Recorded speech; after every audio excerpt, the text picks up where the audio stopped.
Hello, family and friends. Welcome to another Talks with Lim Lee.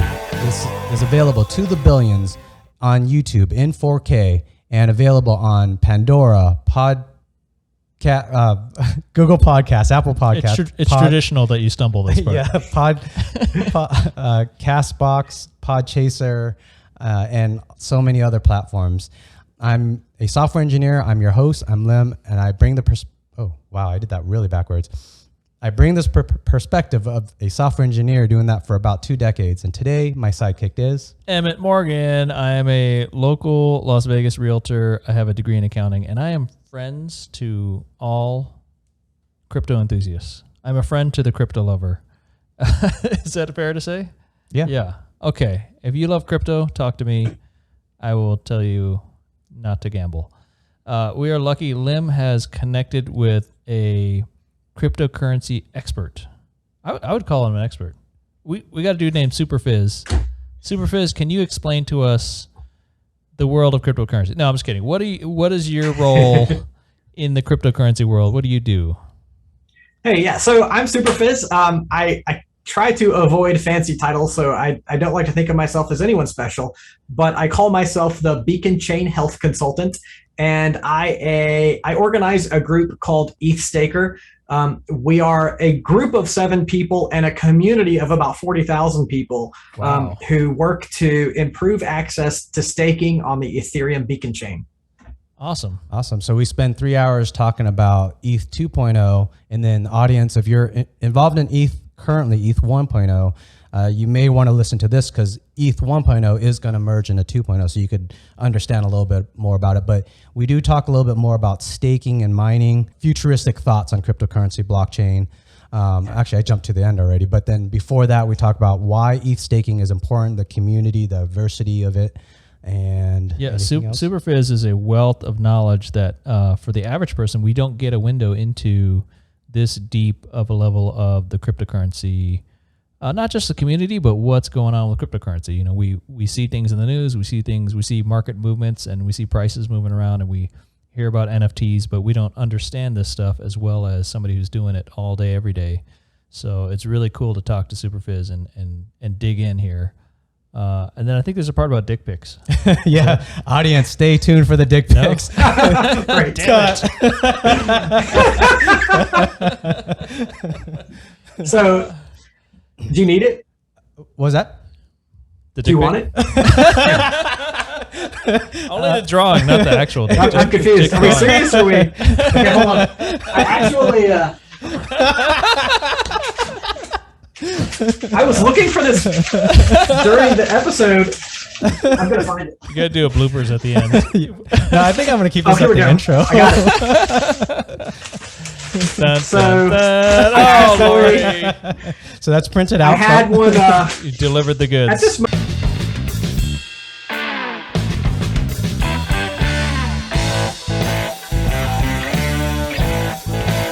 Biz, thank you for this opportunity. So you're kind of the leader for the ETH Stakers community. How would you kind of describe that in a deeper explanation? Yeah, to call me the leader, it's kind of a heavy mantle. Like I like to think of myself as maybe like an organizer and someone who tries to get others to work together. But yeah, I founded ETH Staker, I don't know, a couple of years ago, maybe 2018. And I really just try to connect the community with each other and really just sort of increase community capacity in Ethereum staking.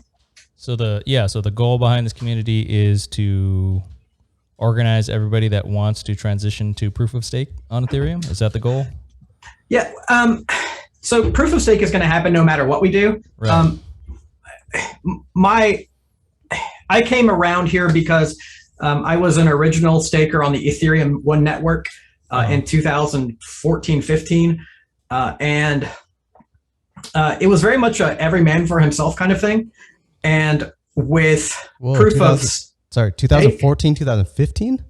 Yeah, so before Ethereum actually launched on mainnet, there was a testnet called Olympic, and I was a GPU miner on that network. And we actually got rewards for mining blocks on the Olympic network, which it turns out that's actually where my bit of stash came from. Okay. But yeah. So to explain to our listeners that are new to this, so cryptocurrency is money on a blockchain or a cryptocurrency tool on a blockchain. Ethereum is one of the most popular and most capable and useful cryptocurrencies around. So early days you were mining, which is using your computer to help facilitate transactions, and then you would get a small transaction fee. But That's since right. it was prior to the main net, you were staking instead of mining. Is that? Well, and we really should back up because we're kind of talking about how I started with Ethereum, but really my previous experience led up to my interest in Ethereum. Okay. Can I start from the beginning? Is that okay? Yeah, let's do it. Start in the dark web. So, what? I don't think that. Oh no, okay. That's where it started. Yeah, I'm like one of the only people who didn't start by buying drugs. Like I'm probably too clean for my own good. As a matter of fact, on Silk Road, I wanted to sell cookies. And there's another platform called Open Bazaar. I'm so serious. Like, I was like, you know what? There are people who want to use this technology who don't want to break the law. And so what they need is just something they can purchase that's normal. And so I was like begging my wife. I was like, can we make cookies and sell them on the dark web? And she's like, well, what do you mean? And I'm like, chocolate chip cookies. And she was like, they're going to think you're breaking some kind of, guilt by association. It didn't fly, but it was going to be an awesome idea. Yeah, no, you're asking the feds to look at you. Yeah, well, and it's so funny. When I talk to people, when I introduce new people, I'm always like, do everything above board. Like, unless you actually intend to break the law, don't give anyone a reason to think twice about you.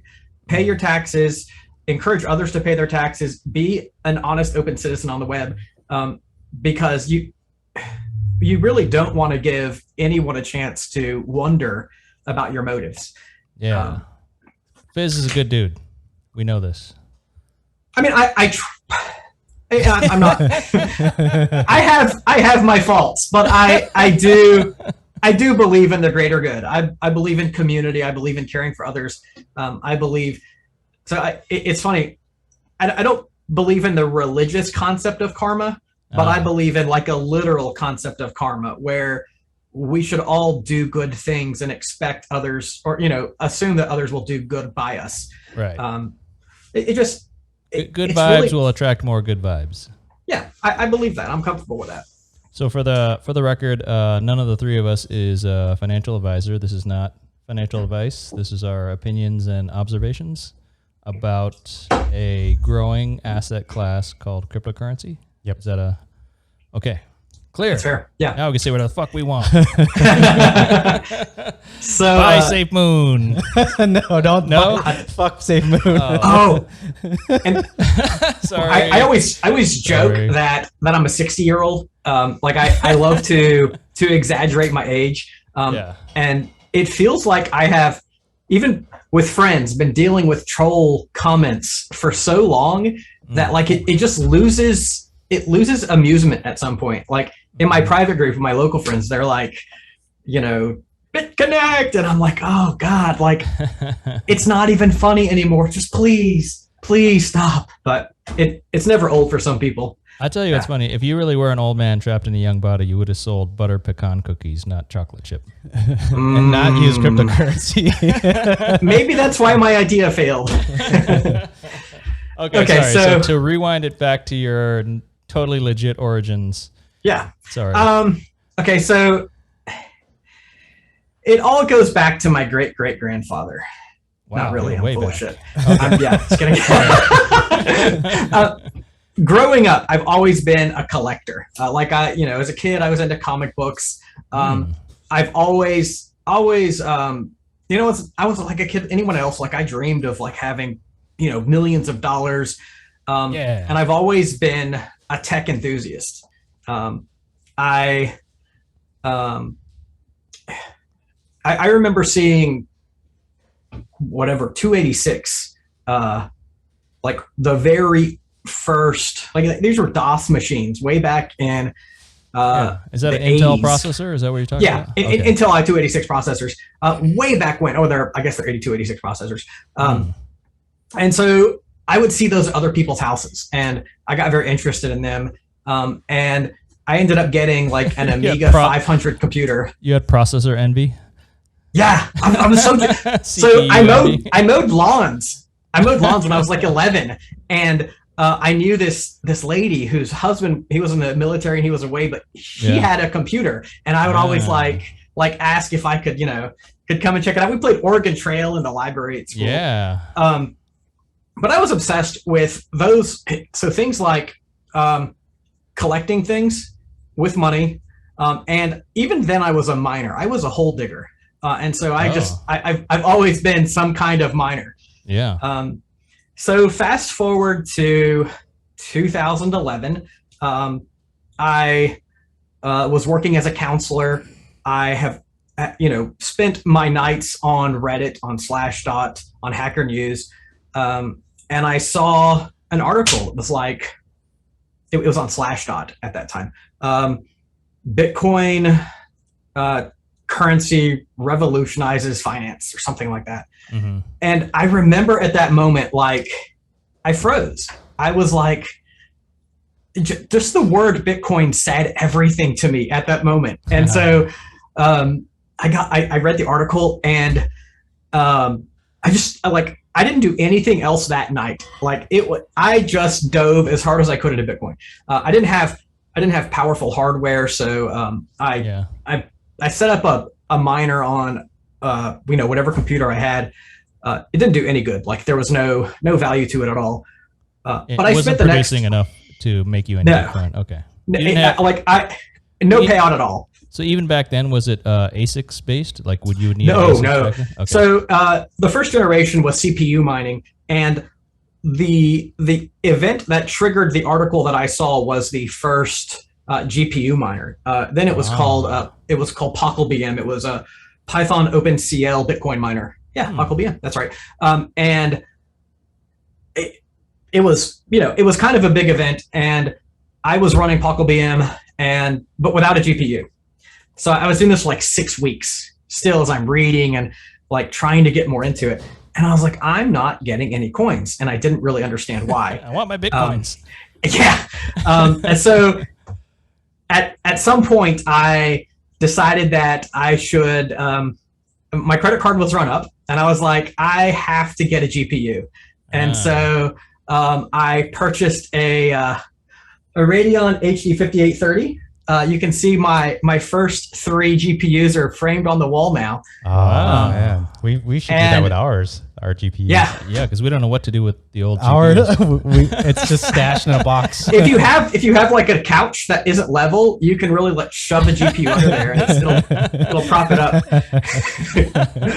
No, that's a great idea. But yeah, that is where I started Bitcoin mining, and it was great. I was obsessed with it.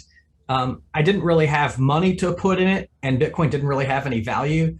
Right. For a long time, it was very small beans. But in 2012 was a decent, was it like a 10 or 100x in 2012? Yeah, I want to say it went to about $30 in 2012. And let me tell you what a financial genius I was. Bought all the pizza I could find. I sold everything at $31. Yes. No, because it's so overpriced. Like really, who is really going to pay $30?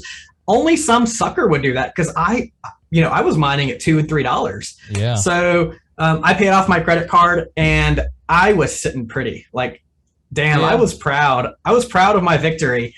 Wait, I have to ask, how many Bitcoin are we talking about? Because that $30 a pop you got back then would be 30,000 now? Yeah, 1,000x to now? I honestly do not recall. Okay. It was in the range of 1,000. Okay. Something like that. Yeah. Yeah, that sounds about right. Yeah. I mean, you paid off your credit cards, you wasn't like you wasted it. Yeah. I mean, it was so funny because it felt very valuable to me. Yeah. But even as it felt very valuable, I couldn't see anyone paying more than $30 for it.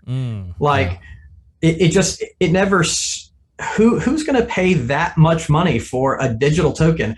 Mm-hmm. And don't forget, at that time, I went to sleep every night with a 50% likelihood that I was going to wake up in the morning and the whole thing would collapse. Like, there was no certainty to it then. There was no literally probably the first 5 years, even longer. Right. I would honestly wake up in the morning just to see if it still existed. Is this thing still going? Is it? And there's the Lindy principle, I believe. The longer something exists, gives you greater certainty that it will exist that much longer. So now, being 10, 12 years in, I don't wake up in the morning to see if it still exists, but there's always that, that twinge of uncertainty. I was just telling Liem yesterday, I was on a text chain with some friends. I was like, hey, if this keeps going the way it's going, one day we're going to be rich, unless it all collapses to zero. Then we won't. We'll have to replan our adult future lives. Yeah. I'm all about, you've got to take gains. Like you cannot shoot for the moon and not take gains along the way, because you never know what's going to happen. Yeah. And maybe we'll talk later about, March 12th, 2018, when ETH went from, that was the day they declared the pandemic, and ETH went from something like $1,200 to $80, like that. It was a rough experience, but yeah. Anyway, sorry, back to your grandfather. You've got GPUs on the wall. Grandfather. Yeah. So General Rutherford. At that point, I had about 5 GPUs, and I had gotten rid of my Bitcoins and I started mining again. I did some training on Mt. Gox. I did not get Goxed. I never left money on exchange, but I did some trading and did okay there. And then did you say I did not get Goxed? Yeah, so Gox. Yes. Goxing is, the verb term of leaving money on Mt. Gox when they went insolvent. And I have friends now. One of my buddies still every week is like, I can't believe I left all my money on Mt. Gox, and he's still looking for some kind of payout. And I don't know if that's going to happen, but it's gone. There's nobody to track down, right? Well, they have what's his name, Mark Karpeles. Karpeles. They have him in custody. He's going to go through trial. But even then, I don't know if there is a fund, there's a stash. It is a percentage of the original coins, but it is there. And my very basic understanding is that they're trying to get people to accept different levels of a settlement, so that they can liquidate those coins. And that my friend who thinks he knows what's going on, I don't really know for sure or not, is like, you have to hold till the very end. That's right. Hold out. Yeah. So, okay. So you didn't get Goxed. Yeah, and so that I'm building my stash back again. I had great experiences with mining. Then Bitcoin ASICs came along. Jeff Garsick, I remember, ran the first ASIC miner, which I watched intently. It was just a huge event. And like shortly after, on YouTube or what? How do you watch a guy ASIC mining? I think he did. Well, so it was mostly chat threads then. Okay. But there were pictures. I think he posted a picture of it running. I don't recall if there was a YouTube video or not. Gotcha. But I have a clear image of him doing it in my mind and just remembering the celebration. Yeah. It's not fun to watch a video of a miner humming away. Speak for yourself. Depends on who you are. I have watched miners operating for hours. I don't even do the terminal. Let me watch the hum of the fan, and I'm set. Like, I'm good. We're honest, we need a live feed of a miner running. Oh, hey. So Eth Stakers trying to put up a live feed of a validator running. So yeah. Anyway, other story. So that excitement over ASICs led me to Butterfly Labs, which is a terrible, horrible company in retrospect. But they collected a lot of funds to sell ASICs. I used pretty much my whole stash again to buy ASICs from Butterfly Labs. You were reinvesting in the future. Oh. Yeah. And, you know, the scheme then, and we knew it, was that chip manufacturers would manufacture chips and mine with them. They would test them for, 10 weeks to make sure that they were up to standard. And then they would ship them, which really killed the critical time of value. And so that was my second loss. Wait, so the idea is you're going to run this processor, this ASICs miner. So ASICs, is it a processor? Is that? Yeah, it's an application specific integrated circuit. It is basically a piece of silicon that only does one job. Okay, so it's designed to just crunch through this sort of operation. And in that case, it's SHA-256 is the one algorithm that those ASICs are designed to do. Yeah. And so as a manufacturer, what they do is they put the product together and then they test it by setting it to mine and setting it on a shelf. And so for them, it's making really great returns. Yeah. And when it's not a great return anymore, they've already pre-sold it. And then they're like, well, it's done manufacturing. We can ship it now. And so they get rid of their junk because they've already sold it. And as a consumer, I wind up with it. And is it like they're burning out that piece of hardware and using it doesn't use up the piece of hardware. The ASICs can run for years, but blockchain difficulty, the mining difficulty at that time was climbing exponentially. So in fact, it would like double or triple in a matter of weeks. So they're grabbing up the easy money before giving you the hardware. Yep. And by that time, they're on to manufacturing a newer generation of miner that is 10 times faster than the last generation. And they just rinse and repeat. Do you think, looking back, because the value of Bitcoin and Ethereum cryptocurrencies, they continue to go up if you look at the long term. But then so that hardware, even though say a user buying that hardware would lose 10 weeks, but in the long run, they still gain. So it's not really that bad I still achieve anything for that company. I didn't really gain. I mean, let's say that I paid 20 ETH for, 20 Bitcoin for an ASIC miner. From the moment I get that ASIC miner back, it's a mad race to get those 20 Bitcoins mined again. Oh, it was and anything after that is profit. And so let's say that Bitcoin was $40. And so I paid 20 Bitcoins times $40. I paid $800 for a miner. And then 10 weeks later, Bitcoin is $300. But the difficulty of mining is so significantly higher that I'm really ending up with like fractions of a coin. So it's a poor economic situation, but at the time, it takes you don't know it. Like you're taking this risk that you just want to jump on it. And it's a lot like what I see with NFTs now. Like you buy something spastically with the hope that it could return 10x profit, but then you find out, well, someone else is smarter than I am, and I didn't win that game. So. So should we? So as an analogy, like say, if you were a taxi driver and you go, man, taxi rates are insane right now. I'm gonna order a new taxi so I can, because you gotta have a special taxi to drive people around. And then the taxi company builds you a taxi, and they go, well, we can't give it to you for about 10 weeks. And in that 10 weeks, they're driving around all these high-paying customers. And by the time you get the taxi they were going to give you, they grabbed up all the easy money.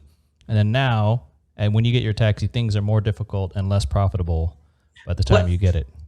Let's say they didn't keep it for 10 weeks because that's taxi time. Let's talk about, that's crypto time. In taxi time, that's 20 years. They kept that taxi for 20 years driving it around.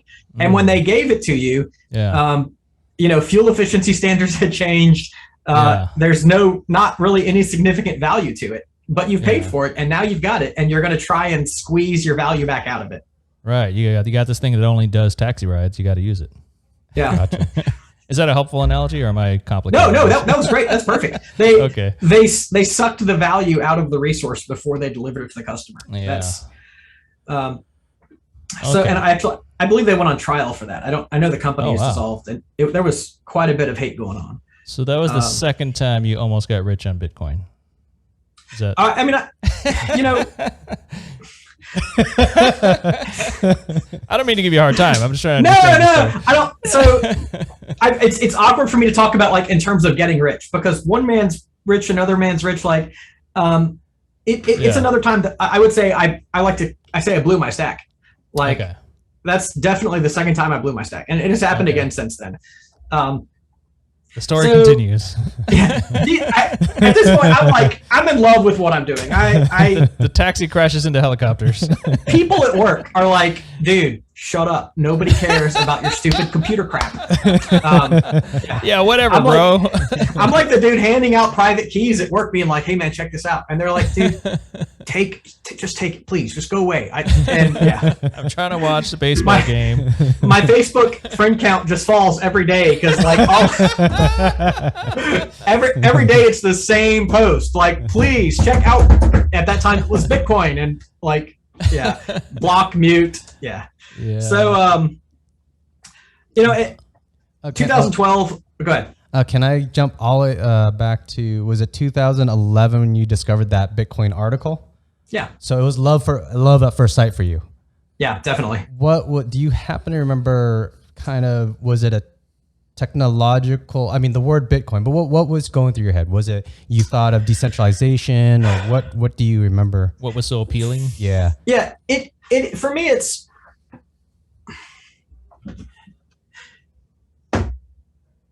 So, you know, when you see ideas that speak to who you are, like I had known about cypherpunks. I knew about attempts to develop cryptocurrency, but none of them had really ever grabbed my attention that I thought that they were like real. And so I was really prepped for it. Every cell in my body was like ready. And it just, when I saw it, and it's so funny because I have tried so hard to go back. Like I have dug through Wayback Machine and like tried to, I wanted to find that article. Odds are it happened differently than I remember. But you know, it's the narrative that I have in my mind of just seeing that Slashdot article and really just being ready to dive down the rabbit hole. And I've done that. I have had the same. I love ideas, and so if I see an idea that excites me, I will grab it and shake it until it's dead. Yeah, and that's essentially what it was. So in your mind, when you thought of cypherpunks, and you at that time you knew that there was potential, you felt that there was a way to do money digitally, and in your mind you thought it was secure enough that someone's bound to do it, and you were waiting. Is that kind of? To be very honest, I didn't actually equate it to monetary value. It, to me, you know. Well, you got to question his motive so hard. You just want to sell fucking cookies on the dark web. Yeah. Digital value, like unbanked value, seemed different in my mind at that time. To me, they were just neat tokens that I could own. Yeah. And the idea that anybody would actually pay to get them is like, what? Suckers.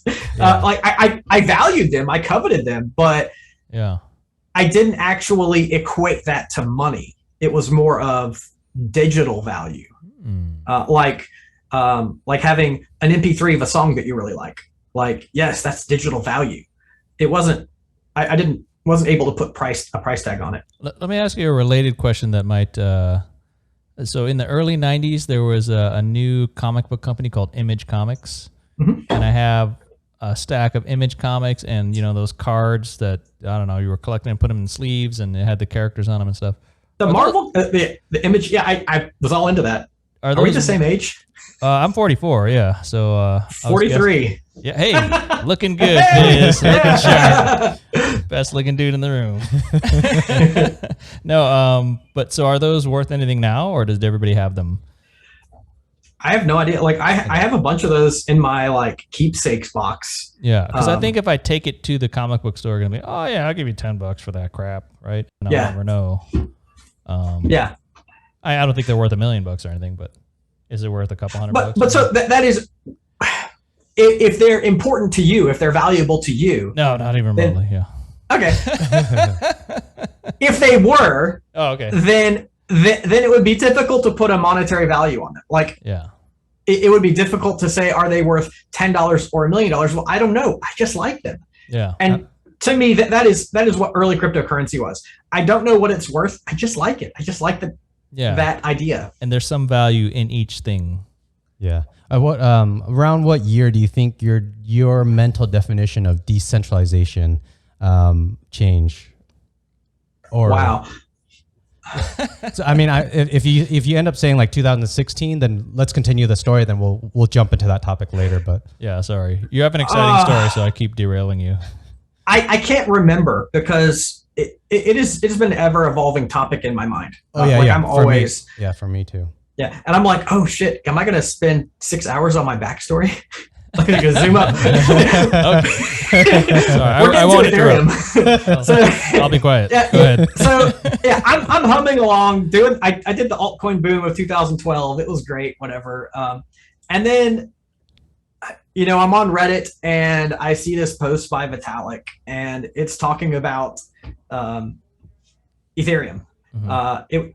I believe it was actually in our Bitcoin at the time. I'm not saying this is reality. It's just how I remember things. Yeah, it works. When you say in our Bitcoin, what do you mean? I'm sorry. Reddit.com/r/Bitcoin. It was in the Bitcoin Reddit. Okay. Yeah, I'm sorry. Yeah. Because then you could talk about other things. It may have been actually on bitcointalk.org, which is a website where a lot of products were announced then. Mm-hmm.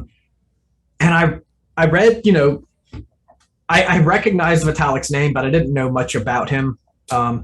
And that article kind of had it. We had been through there had been an altcoin boom in 2012 and a lot of junk projects had been sold.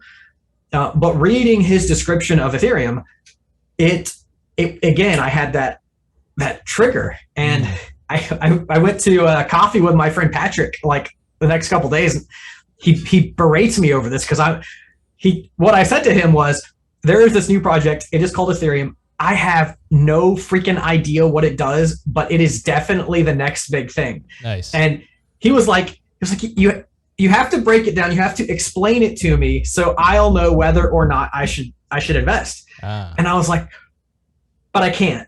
I don't quite. I feel it, but I don't get it.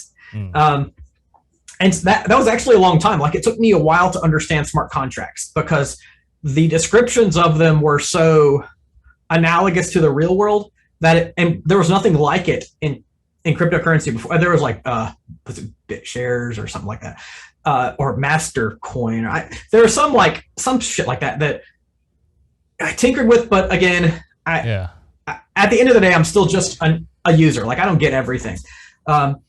So what I did understand was mining. And what year was that? It's going to be 2014 when the yellow paper came out. And that was shortly after that they announced, so there was the launch of testnets. They had a couple testnets. Yeah. And because I know mining, I participated in their testnets. And then one of the final testnets was the Olympic testnet, and it actually triggered mainnet. Yeah. And so from the beginning of that, this is actually how I became Superphiz. I collaborated with the Reddit Ethereum community with the other miners. Yeah. Just talking about like how to get things working. And it was, it was not plug and play. It was compile and figure out GPU switches and get a specific version of, the graphics driver. And it's actually, it's not easy to mine if you're not good with computers. If you're not used to putting computers together and running some code, it's difficult to be a miner. And so the first GPU miner for Ethereum was a product called Aleph.io, I believe. And I was one of the first people to get my GPUs running with it, and so I was hammering away. Yeah. And then they did a pull request to change how the keys were derived, and I didn't understand it, and so I was not able to export my keys because I technically exported the wrong data. Like, say your keys are stored in one file, and I exported a different file, and then wiped my machines and reset. Yeah, so I lost quite a bit of work there, but still I did very well in the Olympic mine. Yeah, and it gave me this passion for the health of the Ethereum chain. Like it was important to me. And I'm probably going to skip like 5 years here. So so I had been an engaged Ethereum miner, and in around 2018 there was talk about the switch from proof of work to proof of stake. I had been following Danny Ryan then, and I like his style. I like the way that he engaged with people, and I felt like, you know, I can have a presence here in making the holy crap. I spent like an hour talking about why I'm doing this.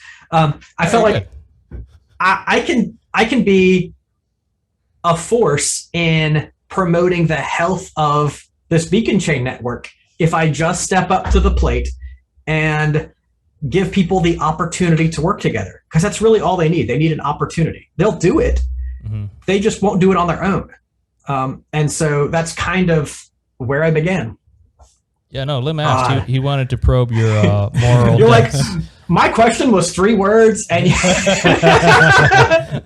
sorry. I'll give you no more talking. I'll give you our little intro into cryptocurrency so that we could also kind of bounce back and forth each other. So for me as a software engineer in 2009, someone told me about the Bitcoin white paper. 2009 or 2008. I think 2008 was the white paper, and then 2009 it was released.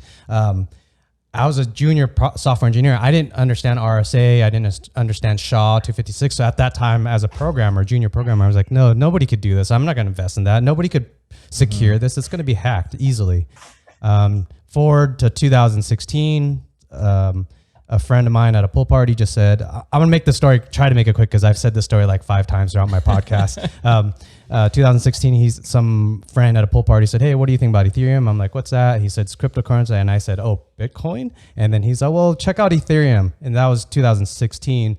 I came home, I did some research, and that light bulb, when I understood RSA encryption and how decentralization worked, and as a programmer's mind, at that time, I'm 7 years more into my programming career. So I felt like I understood decentralization better.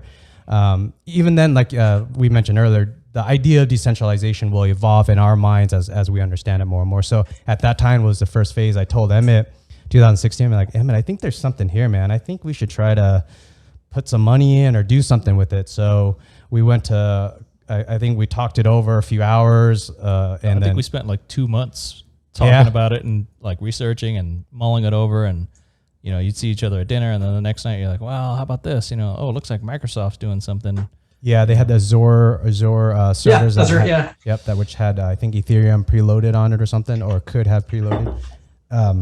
So then we scrounged up the money. We bought coin, and we also bought some miners. And back then, like you're saying, the miners, how they so quickly the hash difficulty goes up. I remember at one point, I think there was a peak where we had 2 ETH in one day from 10 GPUs or something. Yeah. And then it just dwindled down. I mean, we got to the point where it was, I think, 0.01 ETH a month or something. Like, we might be breaking even on the electricity we're burning. Yeah.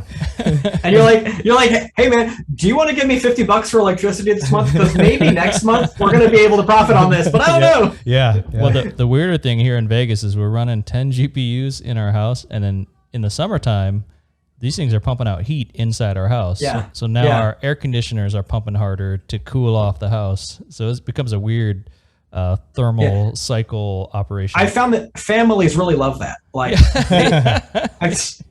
yeah. And then Mariel did not like that. Let's go. So for me, between 2016 and then 2018, as the decentralization idea of this paradigm shift of decentralized governance, consensus, as I put more of my programming mind on it, that really like I'm sci-fi-ish in my thoughts on how blockchain can revolutionize and change the world. And I'm very hopeful for it. You'll hear as we in the next couple hours, you'll hear what I have my thoughts on it. But I think cryptocurrency is here to stay, and nobody's going to be able to take it out. It would take an EMP bomb to multiple EMP bombs around the world, and even then, people are building. There was I forget who it is now. They bought a military mountain, and they put Ethereum. They put some mining servers with, I think, Ethereum in that military mountain. So even if you EMP the world, a bunch of them, they wouldn't take that one out supposedly. It's funny, like if we got hit with an EMP, like, yes, I'd want to feed my family and shoot all the zombies and whatever else, but my primary goal would be like reconnecting to the network. Like, I gotta go plug back in. So, baby, I'll be back in a week. I gotta go connect to the network. That's awesome. Yeah. Isn't there a node in space or something? Didn't they shoot one up? They talked about it. I don't know if that happened. It was, and so it was Elon Musk talking about launching a Doge node, but I really feel like that's just Elon being Elon. Goofing around. Yeah. I would say if there was time, we should talk about him, but there's not going to be time to talk about him because anyway, I'm a fanboy and I'm so irritated with him. It's Oh yeah. Sounds like Liem. Yeah, I'm on that boat too. There was a message. Tell me if I'm wrong, but I thought I read one that was from your account on Reddit where you disliked ADA Cardano. You think that they won't live up to their promises. Can you talk about that? Yeah. Well, why do you hate Cardano? Sorry, I'm kidding. No, it's funny. Like, in general, I like to be a lover of technology. Yeah. And one of the things you'll see, I'm not a disparager. Like, I don't want to put anything down, because there's room for a lot of things to be successful. And so what I like to spend most of my energy talking about are things that I love and that I want to be successful. I'm like, the question I'm asking myself, like, do I want to spend time talking about something that I don't like? Because that really just gives them the spotlight that isn't something I'm interested in giving them. I guess I know that's.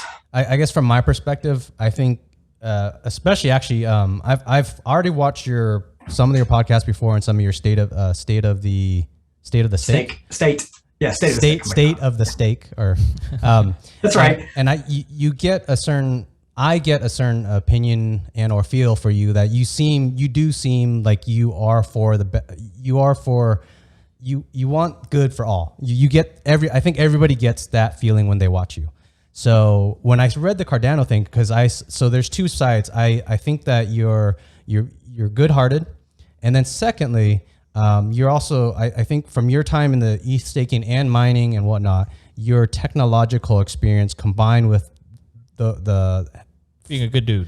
I think that I would like to hear what you have to say.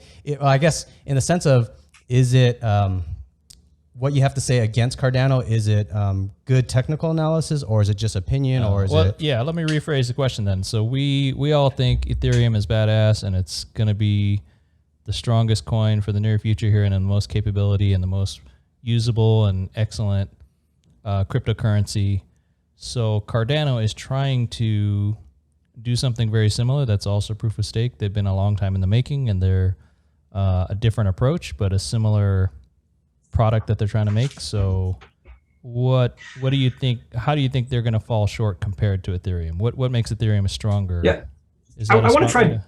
Oh yeah, so it's funny because that, in a way, that gives me the opportunity to talk about why I love Ethereum, not why I'm not a fan of Cardano. Mm-hmm. And a lot of what it boils down to for me is I guess I would call it product philosophy. Mm-hmm. And so it is not necessarily, it is on, this is the thing that I want to focus on. Yeah. I'm like, how do I? Vitalik's philosophy for the future of Ethereum is grounded in building a unstoppable decentralized network. And so to do that, he humbly invites people to contribute. And because of that, Ethereum has developed, honestly, like as a matter of fact, the most talented developers, the most engaged contributors. And so the other side of that, the founder of Cardano, By comparison. the founder of Cardano is someone who felt like they didn't fit into the Ethereum ecosystem and decided that they could compete with the Ethereum product, and does that a lot through showmanship and unsubstantiated claims that are future-based claims. This is what we will do in the future, rather than demonstrating technology. So there has been some success by making claims, and I'm glad they launched smart contracts, but from a global perspective, it appears to be more about showmanship than product delivery, whereas Ethereum is about humanity, decentralization, and product delivery. I think that I did that without like stabbing anyone, because I'm not really that's not my style. All right, I'll try to take us away from that topic. I heard some figure which I think sounds wrong, but if you happen to know any way to get that data, someone told me there's Ethereum developers take up 90% of all cryptocurrency developers. Have you heard anything, or does that sound? It has been a while since I've looked at those numbers. I would say it's probably been 2019 since I first became interested in that concept. But if you survey the world of developers, the world of people who are able to contribute to the development of a decentralized cryptocurrency, in my experience, in my knowledge of those people, they have all flocked. Not all. That's not a fair statement. A lot. Every one of them that I'm aware of has flocked to the Ethereum ecosystem. Overwhelming, and you don't have Vlad Zamfir is a guy who comes to mind. I don't know if you know who Vlad Zamfir is. He developed the Casper, so an absolute genius. So Casper he is a proof of stake. It's the original proof of stake algorithm. So he is a person who doesn't necessarily love working with Ethereum, but he still kind of has been a part of those things. I guess what I'm doing, I'm going through names in my mind, and I have the idea of some people who have chosen other products or to work on other projects. But in most of those cases, it's not, I'm not referring to Vlad here, but people who have chosen to work on other projects tend to be doing so for self-aggrandization rather than for personal gain, rather than working towards something great for humanity. And that's, again, back to the founder of Cardano, I believe it is a personal gain motive rather than or personal ego. Really, and I don't know him. I'm not friends with him. I just have been around the ecosphere long enough to kind of have these strong perceptions. Yeah, I just threw in the personal ego thing because just to stab him a little bit. That's accurate. I feel like when I watch, I really like some of the things that he says in his interviews, but there are very big moments where he says things that to me, I say, your ego is in this Cardano thing a little bit too much. Like decentralization, in my opinion, and maybe I'm too sci-fi-ish, but I think that's why Satoshi Nakamoto is such a beautiful story. He took himself out of the freaking equation. It's so amazing, this story, for someone to create something, give it out to the world, let everyone profit. And this Satoshi Nakamoto, we don't even know who he is. It's the perfect way to lead that decentralization or to start it. It's a perfect way. I think the Yakuza got him. Ethereum in comparison to Cardano sounds a lot to me like SpaceX in comparison to Blue Origin, where Blue Origin tries to be a competitor to SpaceX. But I mean, Blue Origin has a huge, I think $1 billion a year funding from Jeff Bezos. And then they've developed a rocket engine that has a lot of future promises and a lot of marketing and advertising. But SpaceX is fucking launching rockets, landing them on their ass, putting humans into space, launching triple heavy rockets, developing interplanetary super BFG, you know. I was thinking yesterday, you know how high Jeff Bezos went and then how high the 4 people went yesterday? So Jeff Bezos went about 30 miles up in the atmosphere. In the penis rocket, yeah. In the penis rocket. Those 4 went 360 miles. So he must have accelerated his program because he knew those 4 people were going to outdo him. Yeah. It was just this total ego thing. What a fucking ego. No, but it's totally... It's so funny. Yeah, the difference is... I messaged Ethereum memes a few months ago. It's a Twitter account. And I was like, hey, I got this idea. We could compare SpaceX and Jeff Bezos' Blue Origin to Ethereum and the ETH killers. Because there's always a new ETH killer, like every week. And it is the exact same thing. It is one who is like, we're going to do this. Yeah. And we're going to do a great job at it. And others who are like, wait, don't leave me behind. I can do it too. Yeah. And at the end of the day, ETH killers to me becomes more of a joke than something I'm seriously concerned about. Like, I require myself to learn about the ETH killers because if Ethereum is no longer the best product, I need to know that. Like, I want to I want to sell my bags and I want to get with the best product. And so if one of these ETH killers is the real thing, then I want to know it as early as I can.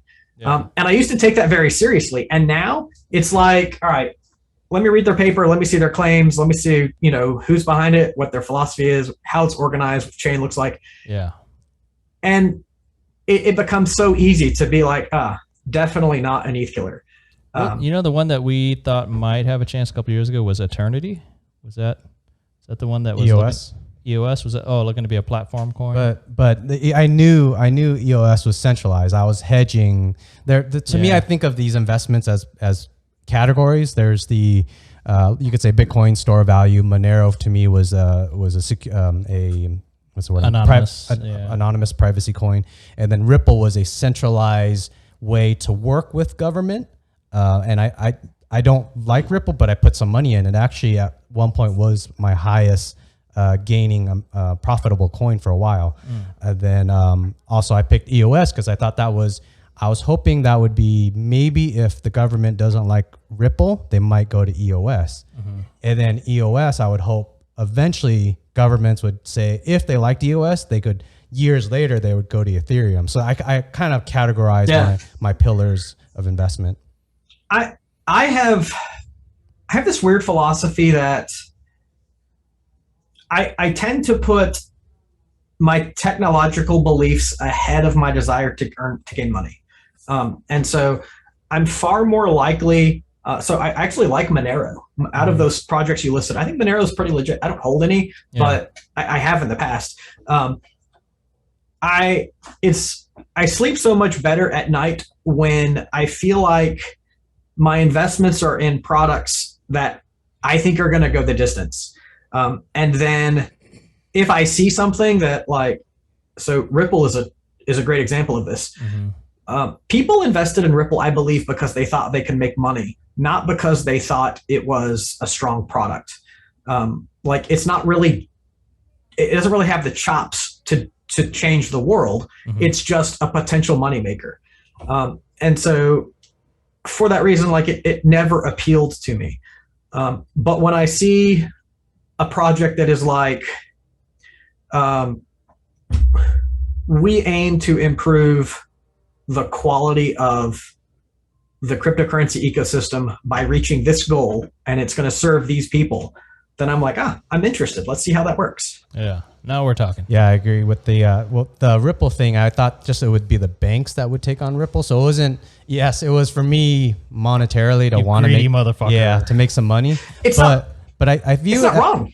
I view it actually as a gateway drug. I was hoping either XRP or EOS would be the gateway drug for the government to get in on that. Yeah. And then I think Ethereum and or Bitcoin or any I'm going to say any true cryptocurrency where it's decentralized, open source, not decentralized, not centralized. But I was hoping it was the gateway drug for governments and banks to get into crypto. Yeah. Yeah. But nowadays we don't have to worry. Wall Street has gone straight to Ethereum. So yeah, we can count on Wall Street to buy the government. I sound a little like, I like to make money. Like I'm not against anyone making money. I think it's great. But if I'm going to make money, I want to do it.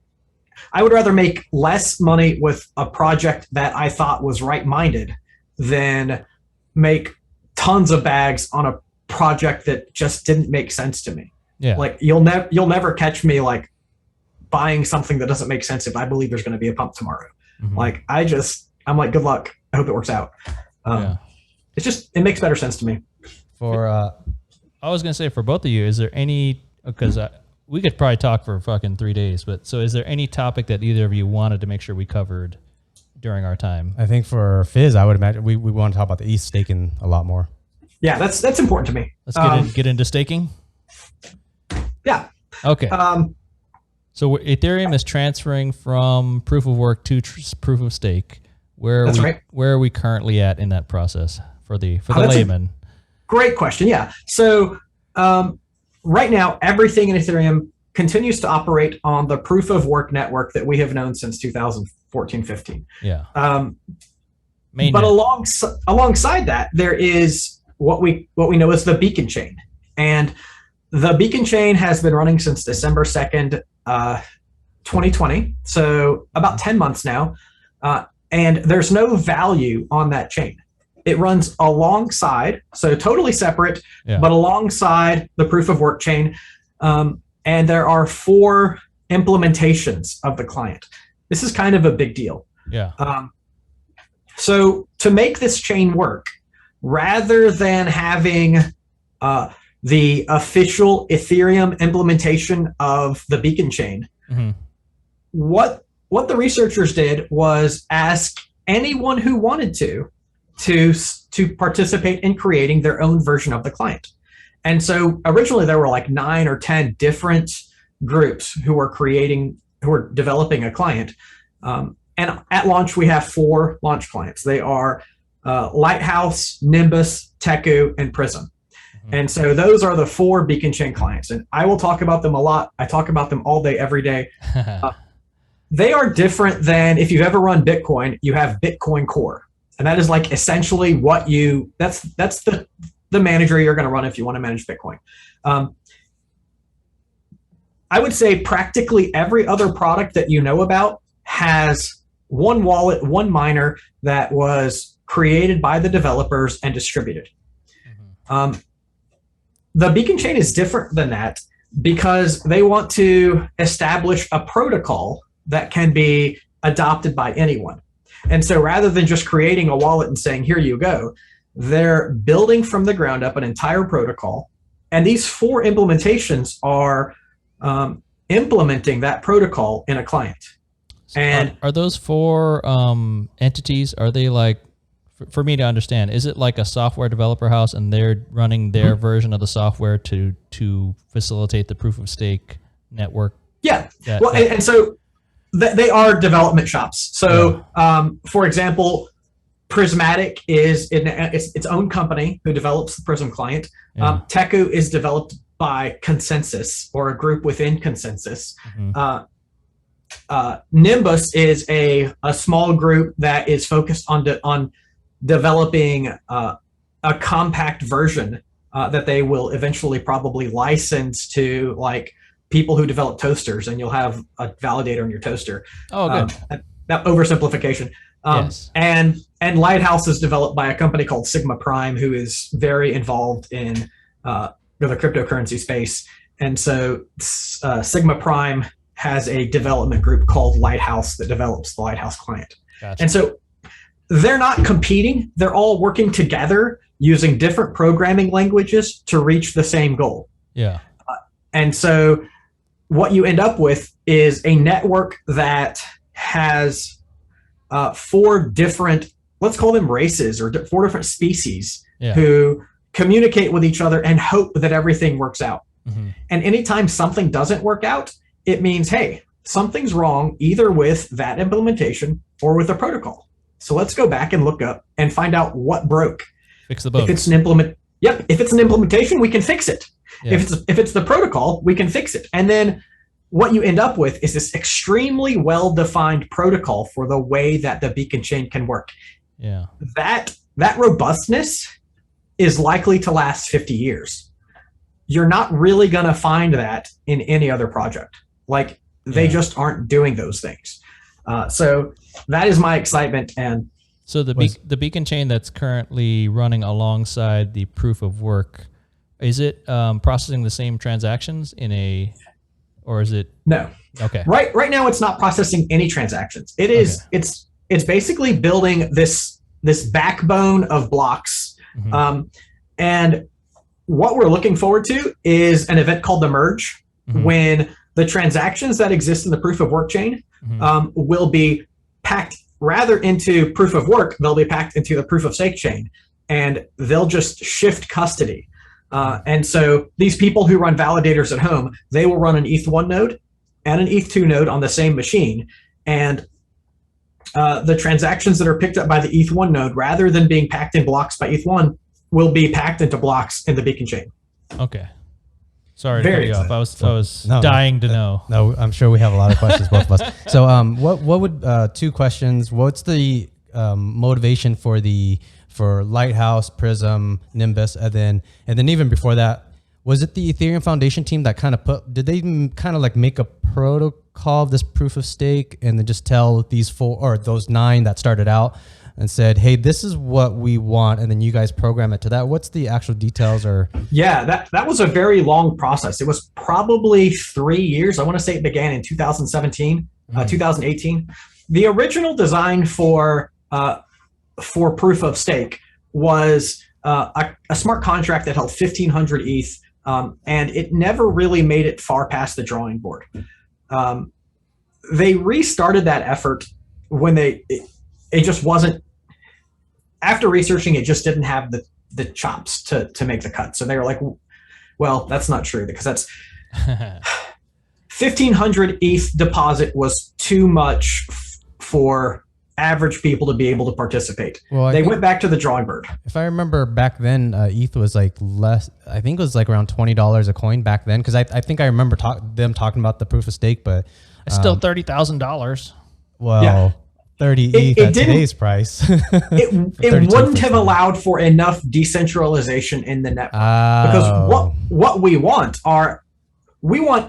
people at home to be able to run a node. And if the requirement is so high, then you're really looking at institutions running nodes, which is not a lot different than distributed proof of stake. It's not an ideal scenario. But with 32 Ether, and granted it's $100,000 now, if you really wanted to do it, there are enough slots available that you could be a staker at home. And so that design went through research for probably 2.5 years. I think that there was an original client written in Python. I think Vitalik did some sketching of it in Python. And then it went to research, and then there was the Ethereum Foundation offered grants for teams who wanted to offer a client, and then they began having implementation team meetings. And these implementation team meetings were with a very early version of the spec. It was barely functional. And so through this iterative process, continuing research, leading into implementation, I want to say 2.5 years, they got their first alpha clients released. Nimbus did a test net, but it didn't have a lot of public awareness. What really caught on was the Prysm testnet, and we offered POAPs. We had big celebrations for the Prysm testnet launches, and we got tons and tons of people into them. It made so much sense at the time, but what we didn't realize was that we were weighting people's allegiance toward Prysm, so that when mainnet launch came about, everybody's like, yeah, I know how to run Prysm. Yeah. And that's kind of where 70% of the people went to. Yeah. Ideally, you want 4 different strong ways to run the beacon chain. Yeah. Yeah, we want every client, each of those 4 clients, to have 25%. Because what happens then, let's say we have observed a client having a fault on mainnet. And because I don't want, I'm not one to disparage, I don't usually say things that are disparaging. I know who it is. I'll say it. So no, I'm going to do it because we're okay. It's factual. The Prysm client had a fault, and because it ran 70% of the validators, the network ran into serious turbulence. Yeah. If each client ran 25% and Prysm had a fault, the network wouldn't hiccup. We would see participation fall to 75%, but then the network wouldn't slow at all. Yeah. And that gives Prysm time to say, oh, we need to fix this. Yeah. And they fix it. They can distribute a release, and everybody's back up and running, and then participation's back up to 100%, and no one misses a beat. But while we have this scenario where they're the majority client, where 70% of people are running it, if they have any kind of fault, which they should be allowed to, it can cause the network to grind to a halt. I got it. If you got a jumbo jet and you got 4 engines on your plane, you don't want one engine to be the super strong one that's pulling 70% of the plane, because then the other 3 can't carry the plane if you got a problem in engine number 1. Yep. Perfect. Yeah. Emmett is the metaphor man. Is that? Good. I like it. Yeah. No, my concern is that if anybody's watching that's not a super, super techie, that's hard for us to understand. I try to keep it at common level, but sometimes it's hard to get out of the weeds. Yeah, you guys are doing good. It makes sense so far. And so when it comes to client diversity, my message is, if you want ETH to be a valuable asset, like, staking is great, but you're not really, so if you choose Prysm, you're not really investing in the long-term health of the beacon chain. I'm on Lighthouse. The key to successful staking is to stake with balance in mind. And that way you're supporting the underlying value of our network rather than just trying to get paid. Yeah. If you stake in a way that is money first, then you're really undermining that basic value proposition. And you're going to lose money in the long term, because if everyone does that, ETH really ends up being worthless. It ends up being centralized. You'll find that, one exchange stakes everything. Mm-hmm. It's not really a decentralized network. So the real way to make money is to focus on the health of the network, and then we all succeed. Yeah. What's the current breakdown? Do you know? Like, I just checked the other day. It's important to say that number one, there are 2 different metrics for client diversity. One of them is the number of nodes on the network. And so that is the data that's most available. And the number of nodes means the number of people who are running a beacon chain. One beacon chain can run thousands of validators. And what is difficult to know is, so let me tell you that one. That is about 70% or 65% Prysm. Yeah. Actually, I have it written down because I put it up the other day. To the stats. Twitter. Hey, if we buy a new toaster, can we run Nimbus on our toaster? You better run Nimbus on your toaster. I don't see my notes, but it's about 65% Prysm, about 10% Lighthouse. I want to say about 5% Teku and about 1% Nimbus. Now that's not going to add up to 100% because it's from memory, but that is a pretty fair breakdown. Somewhere in that ballpark, yeah. And the only way we can get actual validator breakdowns is either checking graffiti if people use their graffiti to say this is what I'm running, or if there's an outage with a certain client. And so we know that 70% of validators run Prysm because when we had turbulence, we lost 70% of validators. For our audience, I can't say for the other ones. For our audience, graffiti is when a validator, when they set up or configure their validator, there's a little flag. You could put like, my name is Liem. I would suggest you do that, but a lot of people are saying like Lighthouse or Nimbus as the software that they're running. Yeah. And so when their validator validates a block, correct me if I'm wrong, Fizz, but when they validate a block, that graffiti will go into that block. So that's how you could get a metric from what people are writing in graffiti on their validator. Can you write "I love Vitalik"? Yeah, you can write whatever you want. Yeah. All right, that wouldn't be weird. People do. So as a matter of fact, I'm going to tell you a funny story here. There is you can use beacon chain graffiti on beacon chain. Beaconcha.in has a graffiti wall where you can use your graffiti to select coordinates. And so if you use XY coordinates and a color, the beacon chain wall will pick that up and add it. And so a fella drew a giant penis on that. Of course, a penis. Yeah, the penis on that beacon chain wall, and it will be there forever. Like even if beacon chain goes down, the data is still there. Archaeologists are going to be like pulling that up, and they're gonna decode it, and they're gonna find. So it truly became graffiti. Yeah. And he's a very friendly fella who he did it on obligation. You got to draw a dick, it's just yes. I had like offered like, can we change it into a flower? And he was like, do not mess with my penis. It is very important to me. I'm like, okay, all right. The community will honor the penis. Here. It's principality. Yes. So we're happy to not mess with it.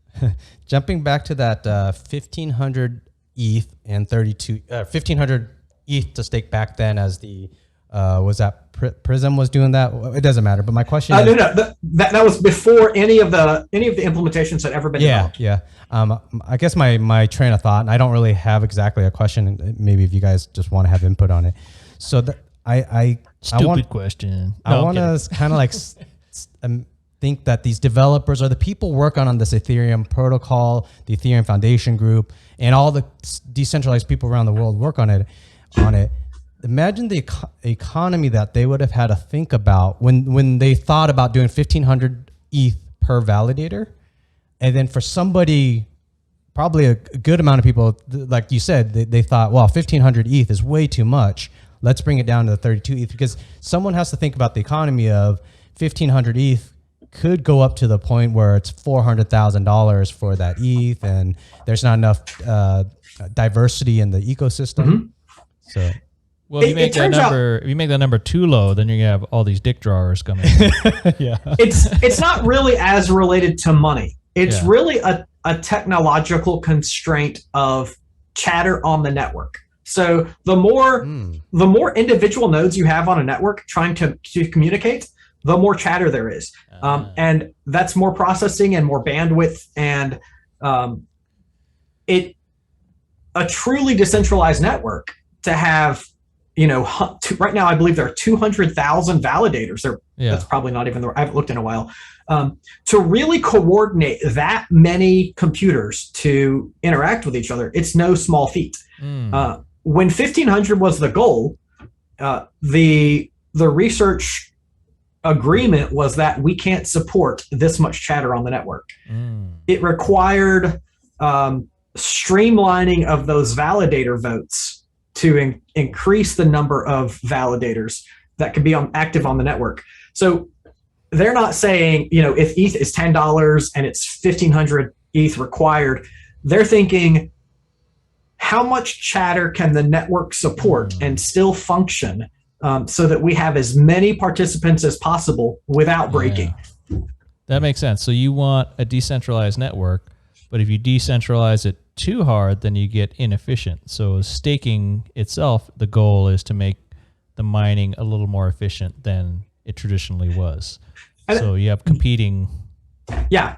Distributed proof of stake is the alternative to that. And everybody's like, oh, it's DPoS. It's a great network.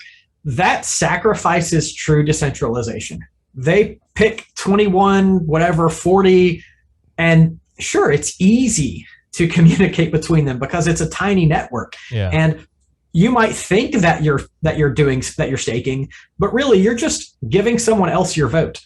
Ethereum is truly decentralized proof of stake, so that each of those thousands, hundreds of thousands of validators has an actual say in the next block. Gotcha. Who's the ETH stakers? If you had to call out and give some props to all the team that you work with and whatnot. That's a great opportunity. Yeah. So Lamboshi was the first person I connected with.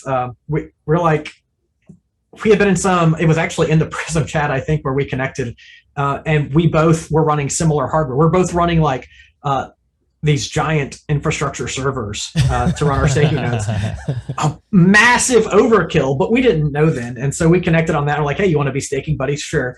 And then Buddha, who is an employee of Beacon Chain, of Bitfly, the company that develops Beacon Chain, he offered to run a Discord that was a sister Discord to our Reddit room. And so he was the third member. And then Patricio Werthalter connected with us. He is the developer of POAP, which I could talk about POAP all day long. In terms of my favorite things, it's like Ethereum, ETH Staker, then POAP. I don't even know what a POAP is. Oh, shit, son. We're going to have to talk. POAP is like it sounds delicious. It's kind of like an NFT token GIF.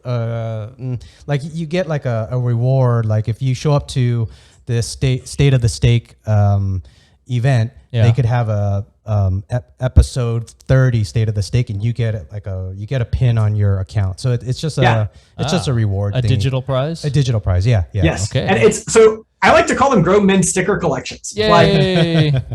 They're free. You don't have to, literally free to connect. You don't have to pay network fees. They're on XDAI.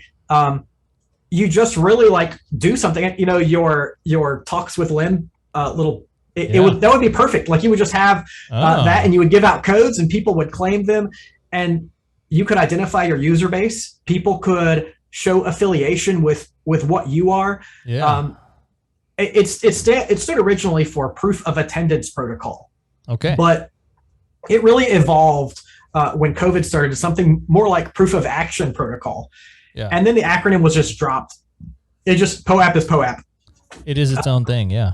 Yeah. Is there a dick-shaped graffiti one? I guarantee that, yes. Actually, I have several. So, I own 7. For the millionth POAP, if you know the old McDonald's logo, that is millions or billions and billions served. Yes. So for the millionth POAP, there is one of the celebratory POAPs that is the McDonald's arches, which ends up looking like the tip of a penis with a rocket shooting out of it. Which, yeah. I mean, maybe it's just me. I don't know, but I don't think juvenile humor makes things not worthwhile. Yeah, it makes life everything funner. Yeah.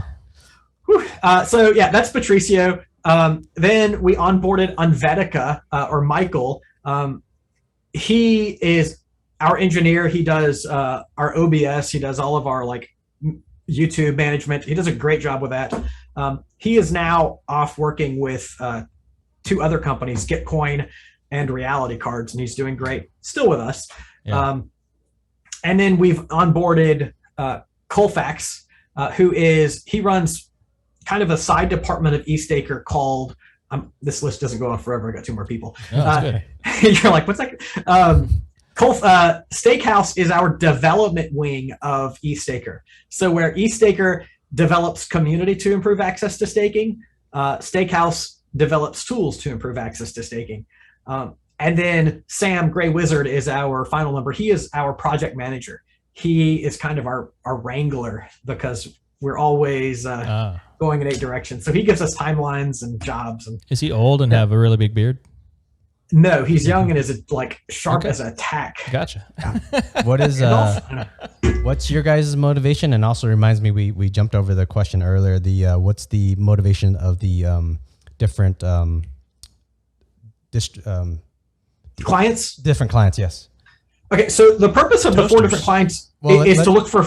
Well, answer the what's the motivation of ETH Stakers first, and then we'll jump onto that one. Okay, so the goal of ETH Staker is to be welcoming first and knowledgeable second, and that doesn't really tell you what we do, but we want to increase access to staking for everyone.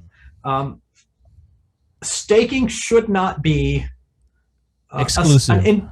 Exclusive, yeah. Like we want anyone who's interested, anyone who has 32 Ether to be able to stake. And so we want to help you get plugged in. If you connect with eStaker, then we're going to help you find ways to stake. Yeah. And recently we've shifted because we've shifted. Recently we've shifted Shifting gears. from our original focus was solo stakers with 32 Ether.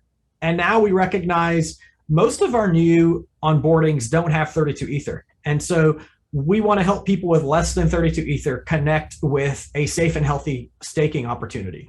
So that's where we're at right now. So if somebody doesn't have 32 ETH and they say, hey, I got 4, but if you can get enough people together and wrangle up 32, then they, as a group, can they become one? No, well, Is that what you're talking about? I think he's talking more. There's, I think, Rocket Pool, which you're for, but there's also like, say, I think Coinbase, and I forget if Kraken or Gemini are doing it, but Coinbase, for example, will, if you have 2 ETH only, you could click up. There's some button on there that says, I want to become a staker, ETH staker. You could put in your 2, and it takes some time to get in a queue, and they'll approve you, and then so they will do the work of figuring out 32 ETH. How many people? Yeah. Gotcha. And that's custodial staking. And again, I have to caveat everything. Yeah. Coinbase staking is done by a group called Bison Trails, and I am friends with the people at Bison Trails, but I do not endorse that method of staking. That is custodial staking. It is essentially giving your coins to a third party and saying, please do a good thing with this. Yeah. They're not going to. They don't care about the network. I like Brian Armstrong, I'm a big fan of his. I love the advocacy that Brian and Coinbase provide for the cryptocurrency ecosystem. Yeah. But they don't have any allegiance to Ethereum. It doesn't matter to them whether we succeed or fail. They're going to make money no matter what. Yeah. So what I'm asking Ethereum holders to do is to improve the value of our network by staking in ways that benefit the network. That means not giving it to Coinbase, not giving it to Kraken. And so that's where we get to Rocket Pool.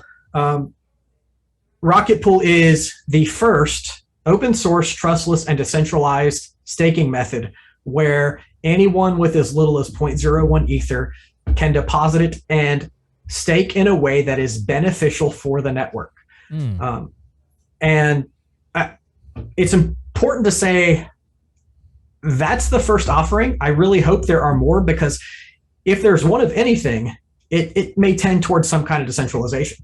And so it is something that I have been very, very excited about, because it's going to give people a better alternative than unhealthy staking forms. So for example, if I was a node operator, I can do that with 16 Ether, and 1.6 Ether in Rocket Pool tokens. When I install my node, it's going to offer to choose a random validator client. And so that means rather than everyone using Prysm, that there's a fair chance it's going to install Nimbus or Teku, and it's going to decentralize the network that way. It also means that rather than, like with Kraken, they're running in a data center somewhere, people in their homes all over the world are going to be able to run the validator on like a Raspberry Pi or like an Intel NUC. That really decentralizes the network. A toaster, yes. Yeah. I don't know. When that happens, I'm going to find this and be like, yes, I told you. I almost just bought a refrigerator with a TV on the front.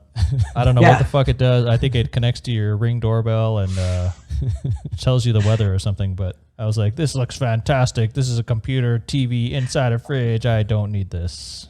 I think in 20 years, I believe it's very likely that there are going to be actual appliances that do double duty as Ethereum, as beacon chain nodes. I sincerely believe that. That'd be fun. Even if it's like a joke. I don't know. I mean, it'd be fun if it paid for itself. Yeah. That'd be kind of cool. Yeah. I could see that in the future where, because these say how much, say the refrigerator, how often you using that screen on your refrigerator. So it's going to stay idle probably 98% of the day. Oh, it's monitoring my eggs. Oh, okay. I don't know. So, I'm kidding. so say 90% of that CPU is available. Yeah. And then you could have 90% of the time it could be mining or validating or doing something like that. Well, I'd like to take it a little more into reality, because an appliance running a beacon chain validator is actually a little unlikely, because to do that you would need to be the custodian of 32 ETH, and or in the case of Rocket Pool, 16 Ether. It's not likely that you're going to trust that to your toaster. The real scenario is I put gold in my freezer. I don't know why I wouldn't do this.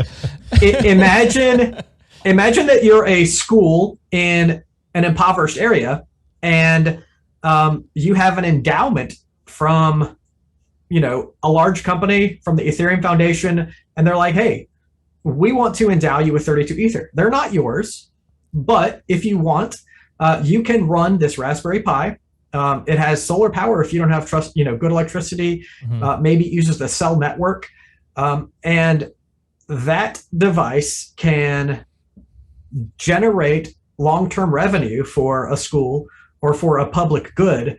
And so they then take those gains and sell them. And I really think of impoverished nations where education is hard to access. Even local government, like they're running these nodes that don't require a massive server. They can run on solar power. They are protecting the network and providing income for local people. Yeah.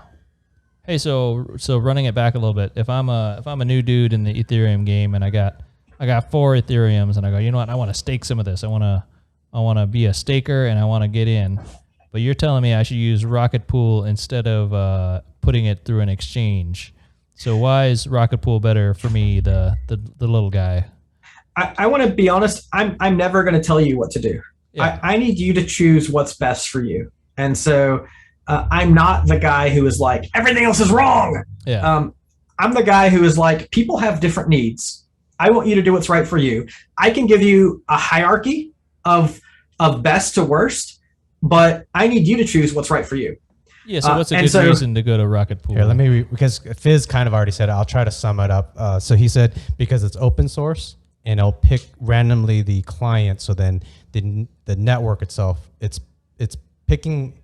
It's good for the network to be decentralized. It's going to be healthier in the end. Yeah, so it's open source, so you could trust it, or you should be able to trust it because the code is visible. And then since it's improving the network by not being biased to one client. So couldn't we talk Coinbase and Kraken into using the non-Prysm tokens? Oh, and we're actually working on that. One of the funny things is the response. So this is secondhand. Yeah. But as I understand, the response from the people communicating with those places is sort of like, everyone's running Prysm, so are we, which is totally bad for decentralization. It's totally the wrong mindset. There are efforts in that direction. But I want to tell you the actual greatest perk for you as a holder of 4 ETH is that when you stake with Rocket Pool, you're not giving custody of your funds to anyone. You're not giving custody of your funds to Coinbase or to a pool. Like, you don't have to trust me. When you deposit with Rocket Pool, it goes into a smart contract. And from that smart contract, it's connected with other coins. And then delivered to an operator who doesn't control the coins. If I run a Rocket Pool node, I can't make a withdrawal. The only withdrawal I can make sends it back into the smart contract.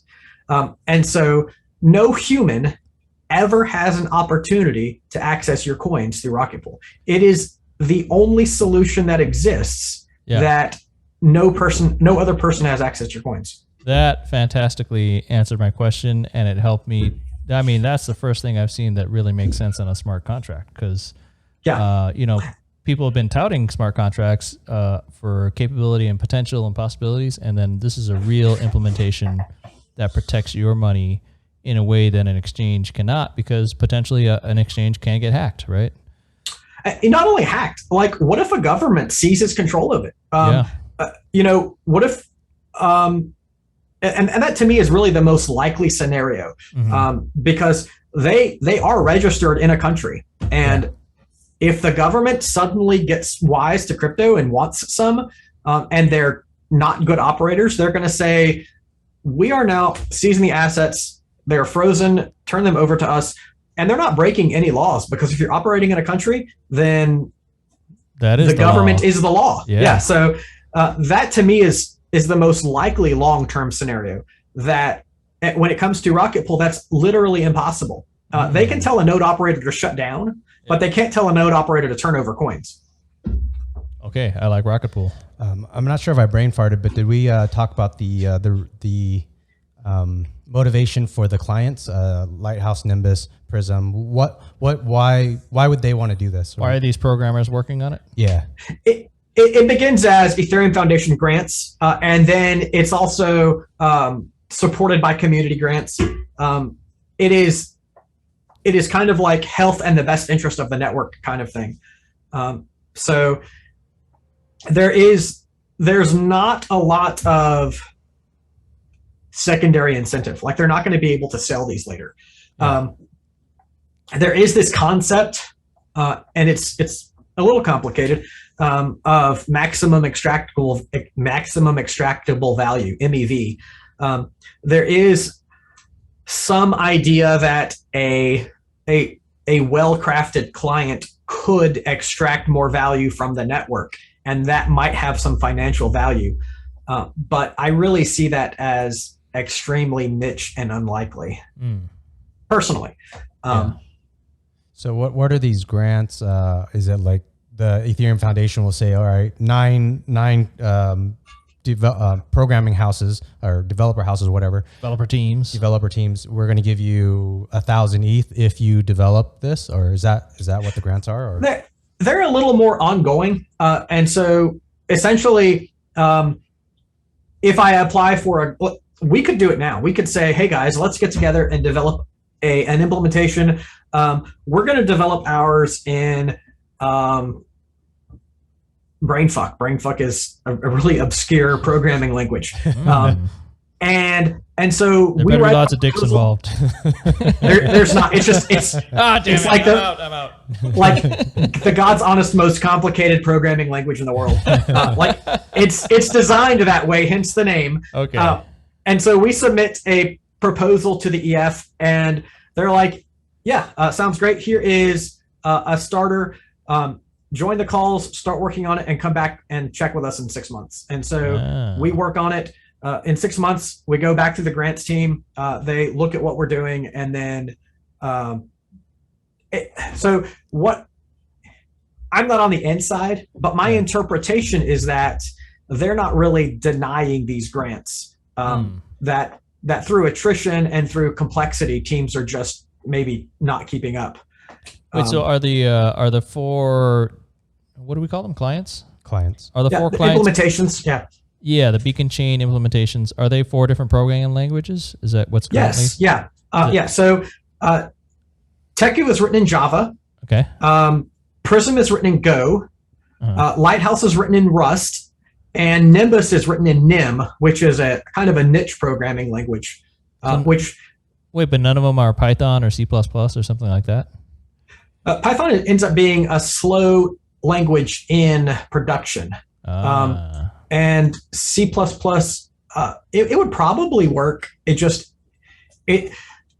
It's not a hipster language. If you look, they're all hipster languges. So, I would say more accurately, they're more modern languages. Okay. And C++ is just considered to be maybe more of a relic now, where these are all like super modern, cutting edge languages. No COBOL. Get out of here. Well, I guess Java, but yeah. Yeah.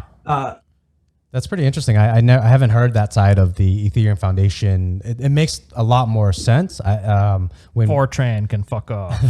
I've heard that Ethereum Foundation has a lot of ETH, and they use that ETH for the health of the network. But I've never heard how or why, and that's fantastic. This is absolutely awesome. Yeah. Does ETH Staker, is there funding? How is funding for that? Is it from EF at all? Yeah. So in general, we're not funding based. I don't like to ask for money. We do have a grant from the EF. It is. I'm like I'm not. It's not something I think it's not a secret, but I don't think it's prudent to say. But it is probably like a fifth of someone's annual salary, of an average annual salary. To be honest, I was like, look, I just need to pay my health insurance. My wife said if I'm going to have a fake job, I need to pay health insurance. That's not even a joke. It sounds funny, I know, but no, it's fair, welcome to America. Yeah.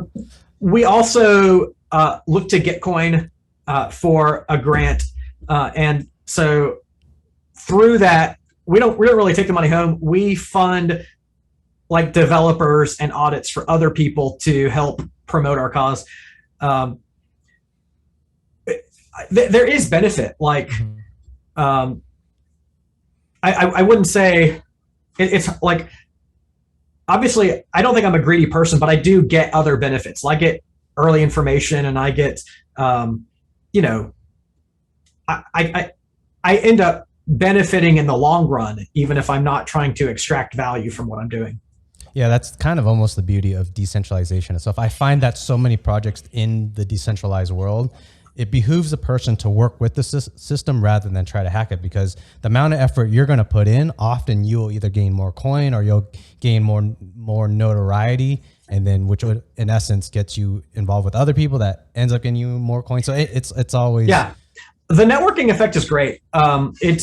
It means that I can do what I believe is the right thing, and I'm still benefiting from that work, and it's a good deal. Yeah, you wrote down that you call yourself the Beacon Chain health consultant. Yeah, and that is it's a name I made up for myself, but every time I test it, I'm like, it really fits.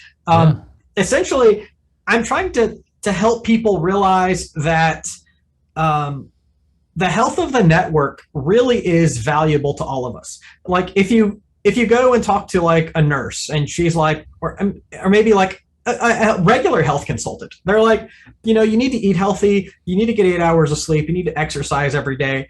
And you're like, okay, those are the things I need to do to be healthy. Yeah. I'm the guy who takes the Beacon Chain, and I'm like, hey, these are the things we need to do to remain healthy. We need to have client diversity. We need to have staking that's accessible to anybody that wants it. We need to steer away from centralized stakes.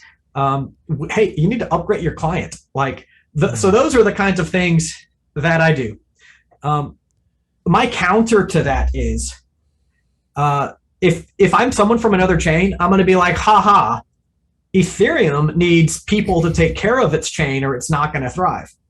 And the problem with that is the chain is going to survive no matter what we do. But if we as end users invest in our chain, invest in the health and growth and security of our chain, it's going to be so much more robust in the long term. So it's not like the chain needs us. It's like we can improve the capacity of the chain by making good decisions. By chance, did your personal thought on solo staking versus people that can stake less than 32, has that evolved through the last years or so? It has been a struggle for me, to be honest, because launching Eth Staker, my intention was to support solo stakers. And then when the network went live, the solo stakers did their thing, and what we're left over with are these people who have less than 32 Ether but still want to stake. And they're figuratively banging my door down saying, where do we go? Where do we go?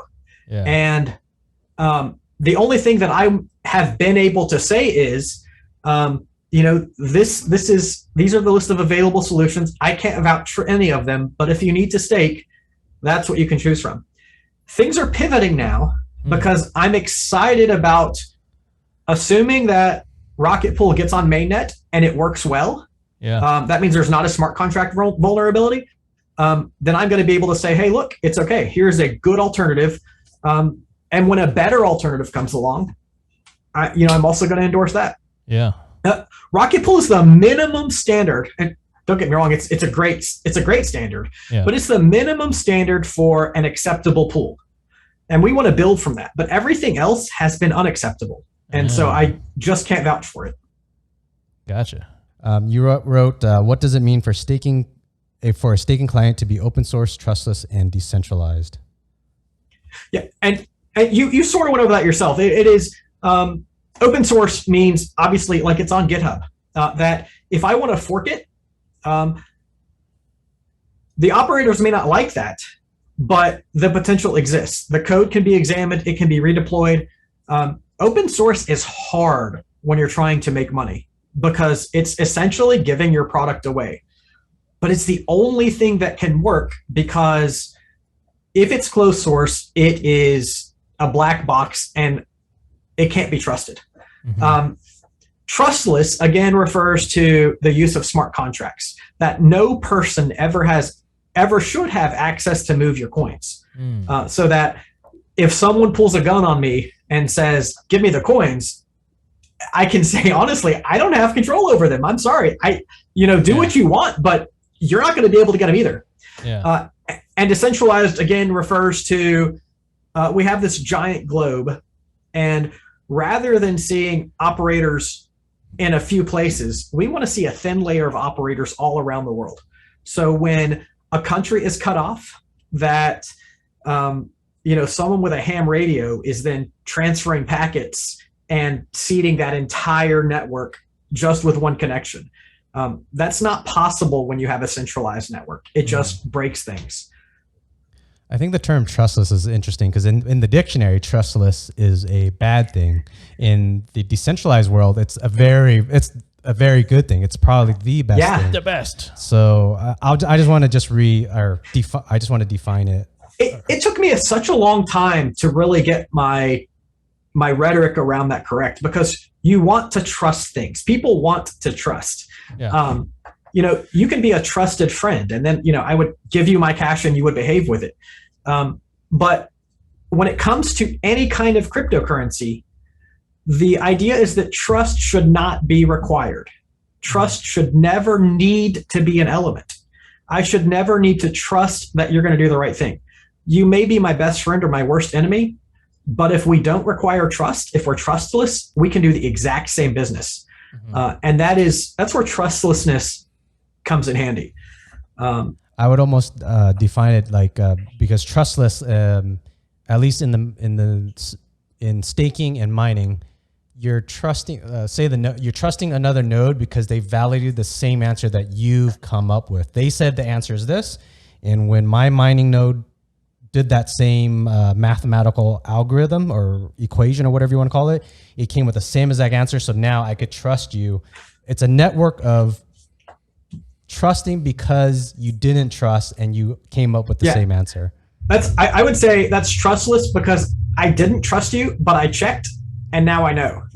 So like I didn't have to believe that your ledger is correct. I don't believe anybody.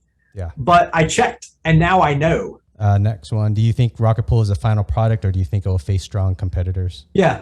And that's the idea that it's a first generation of this type of product. And I'm really looking forward to iterations. Yeah. Are you aware of anybody else working on Rocket Pool competitors? There's nothing close right now. Lido would be considered the closest competitor, and they are completely they're custodians, so it's nowhere close. Gotcha. How do you see your role in the cryptocurrency ecosystem? I think on that one, what do you think would be the future? As in, so I could see welcoming will always kind of be a part of it, but say there's probably, I'm guessing there'll be a point where ETH Beacon Chain, ETH 2.0, so let's say March of next year, ETH 2.0 comes out. We're running on that. I'm going to guess maybe end of next year, maybe it'll be like kind of steady. You're saying at some point we will successfully transition over to proof of stake on the beacon chain? That's what I'm thinking. So what in your mind, what do you think you would be, what would your role be after that? You know, it's really hard to predict. It's really hard to predict the future. When I began Eth Staker, I knew the mission then was to involve solo stakers. And then it began to find a way for stakers with less than 32 ETH to be involved. And then it became developing these tools to make staking easier. Because right now it's a CLI kind of thing, and you really want clickable tools. What's CLI? Command line interface. It is basically the bash prompt on Linux, which intimidates a lot of people. Right. So I'm not a programmer, so I don't know how to do that. Right. Yeah. Okay. I want you to be able to download a program, click 3 buttons, and be staking. And we are moving toward that. Yeah. When that goal is reached, it's hard for me to say what my role will be. If I were to make a wild guess, it would be promoting validators in remote regions. And that would be kind of a way to, like I talked about, getting validators in schools with small, remote governments, like where they don't have any commerce with the outside, but there are still people who could benefit from wealth. Sounds like you're talking about Africa. It's not specifically Africa, because there's a lot of stuff like that in South America. Mm-hmm. It could be Africa very well, but okay. it could be remote. It could be remote Montana, yeah. like where it's an isolated community that doesn't have commerce with anyone else, but that bump from a validator would really stimulate their economy, let them buy supplies from the outside. So I imagine, just wildly guessing, that might be one of my next focuses. To tempt Eskimos with freaking iPads. So that segues us kind of nicely talking about the future. A lot of the questions I have upcoming now is going to be kind of just opinion, less facts, what you predict, Wait, can I give you guys a trustless analogy before we go there? Yeah, Mr. Analogy. Yes. Trustless is like if someone is making you some food, if you're hanging out with them in the kitchen, you don't have to trust them because you were there when they pulled the meat out of the fridge and you saw them cooking the veggies and you watched them. They didn't put any poison in it. And you're hanging out talking and there's no question about what they did. There's no trust issues. It's trustless. It's just you saw what happened. But if you go to a restaurant and they bring out this beautiful plate of food, the kitchen is in the back and you have no idea what happened prior to that point. You think they tell you what they're serving you and you think you can tell, but in the end, you have to trust that they didn't do anything funky. And that is really great because I think about a service like Coinbase. Yeah. Like I like to eat out. I trust restaurants when I go out and they bring me great food. Coinbase provides a great service. I like what they do. Yeah.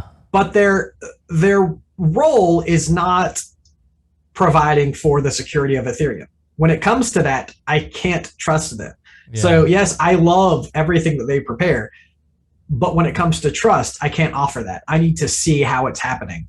Gotta be hanging out in the kitchen. Yeah, exactly. Or you pay extra for the guacamole guy to come out to do the guacamole in front of your table. Do y'all not feel bad about that? I'm like, please prepare it in the back and bring it out to me. Put it in the blender. I don't care. I think Emmett's the same way. He asked him to not do in front of the table. Well, I mean, 20 years ago, I worked at a Mexican restaurant and I hated fucking doing that. It's like, I know they hate it. Like, I don't need the fancy stuff. Give me the stuff you got out of the can. I'm good with that. All right. So reminder, this is all abstract, opinionated. No problem. We're going off the rails. We're going off the rails. How far do you think blockchain will go? To the moon. All the way. Sorry. All the way. People aren't going to know that they're using blockchain-enabled services, but it's going to be ubiquitous. It's going to take longer than I thought it would happen, but it's moving faster than I thought it could. That's a contradiction. This next question I think is more for Fizz, but if Emmett, if you want to add to it. Dicks. Sorry. I forgot my question. It's about NFTs. Okay, when people say they'll say something like, I'll say, what do you think about Bitcoin or Ethereum, or what do you think about cryptocurrency? I've had people come back and say, I don't think cryptocurrency is the future, but I think blockchain is. What do you guys think about that statement? Either way, whoever wants to answer first. I'm gonna let you have it first. I talk too much. So blockchain is the future, but not cryptocurrency. So these are people that are saying, I had a similar discussion with an uncle. He's an older dude, and he's like, there might be something there to that Bitcoin stuff, but I'm just too old. I'm not going to be around for it. I don't need to worry about it, right? So I think people who are saying blockchain is the future are saying, hey, I get it. There's something unique about a public, unchangeable accounting ledger. That seems highly useful. But if you want to tell me it's money, I have a hard time believing it's money. And then I started asking them questions about, how do you trust the money on your debit card? And they go, well, in the end, it's backed up by the U.S. economy in some way, right? They trust the government. They trust the U.S. economy. They trust the world around us, and they're not ready yet to trust that a computer program can have a value like money. So I think that is, I'm guessing, what is going on in the minds of people that give you that answer or that question, that they're okay with blockchain, but they don't believe in cryptocurrency as money yet. Yeah. All right, Fizz. It has been really great talking to you, and I hope we see each other again sometime soon. Take care. Best wishes. Bye. So now, because I ain't got time for that shit. I think actually, I thought, Emmett, you brought a pretty good point on that. I guess I didn't look in their thoughts of it as an open ledger and not. They're breaking apart the ledger and the money. I didn't think about that, but I kind of agree a little bit with Fizz. But my thoughts is more, blockchain is the power of cryptocurrency, and if they think that blockchain is the future, they eventually will use cryptocurrency. If that makes sense, I think that. Yeah. That's my. What I found, I spent a long time trying to convince people of the value of cryptocurrency. And I'm in this phase now where I don't need to convince you of anything. I don't need to sell you anything. I don't care what you believe, like what beliefs you hold. You're welcome to hold them. I'm not going to challenge them. If you're ever curious, ask me questions.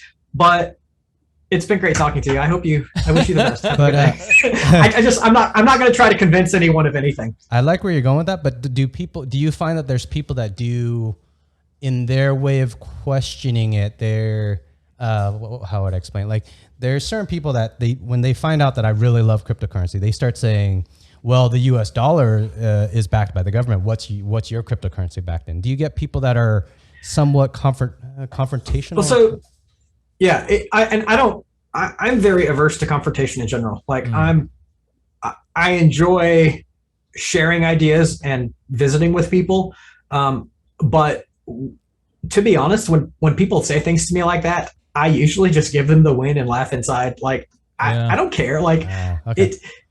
I'm just, for me, I go to a basic thing of, look, you're questioning whether it's money or not. So to me, if something is money, the question is, will somebody else trade me something for that money? Right. So right now, a penny can't buy you much. So I don't even consider pennies money. Like, if you give me a pile of pennies, it doesn't look like money.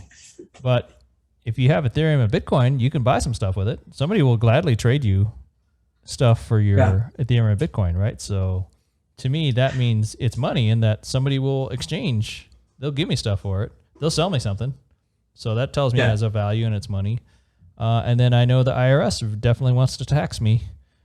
They're asking me a lot of questions about what's going on with cryptocurrency in my last tax return. So I don't have anything to report, but they're saying, hey, if you made some money on crypto, that tells me it's money too if the U.S. government's into it. And probably thirdly, Wall Street is very interested in cryptocurrency the last couple of years here. So if you don't think Wall Street is in the money game, then you and I have a different understanding of the United States and the economy. Yeah. I would say I have I have friends that I have talked to over 10 years about cryptocurrency, and they have never shifted their position. And so that ends up being just a time suck. Like they don't want to learn or grow. They just want to prove that I'm wrong.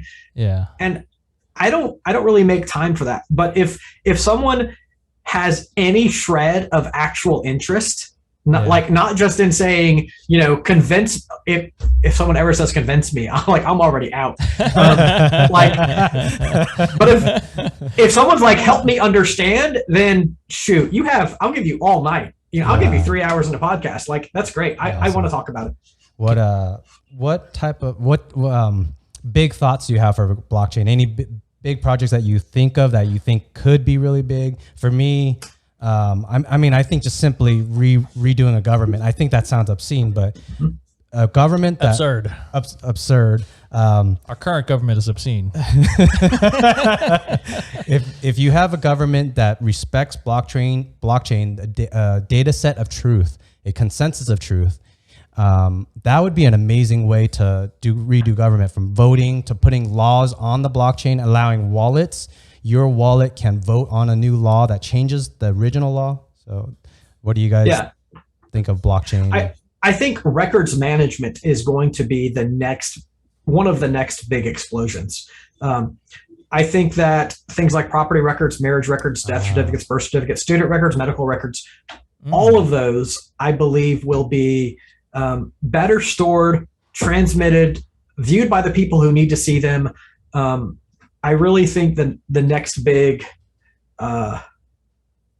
generation is going to be records on the blockchain. What do you think about identity, as in? So I agree with you on that. And then when I think about that, I always think that identity is a key part of that. Meaning, yes, absolutely. How do I get some type of record online, say a wallet, that only I have access to that wallet to say that I am Liem Lee. And if someone does their fingerprint, their blood analysis or whatever, I don't know how to program it, or I don't know how you would do it. Some of the thoughts I've had was trying to build a fingerprint reader that takes that's a decentralized fingerprint reader, because then you'd scan a template fingerprint that's on the blockchain from that blockchain. You print it out, you scan it, and then it has the code that it's supposed to extrapolate. I don't know. I've kind of like found. This is something we should probably pursue as soon as we get off this call. Fingerprints are so unique. They could be, and they have specific flags. I feel very confident that you could derive a private key from a fingerprint. Like that's not challenging. But then you leave a fingerprint everywhere you go. The same with DNA. So it needs to be two parts. It needs to be your fingerprint and then something only you can provide, which is something that's locked in your mind.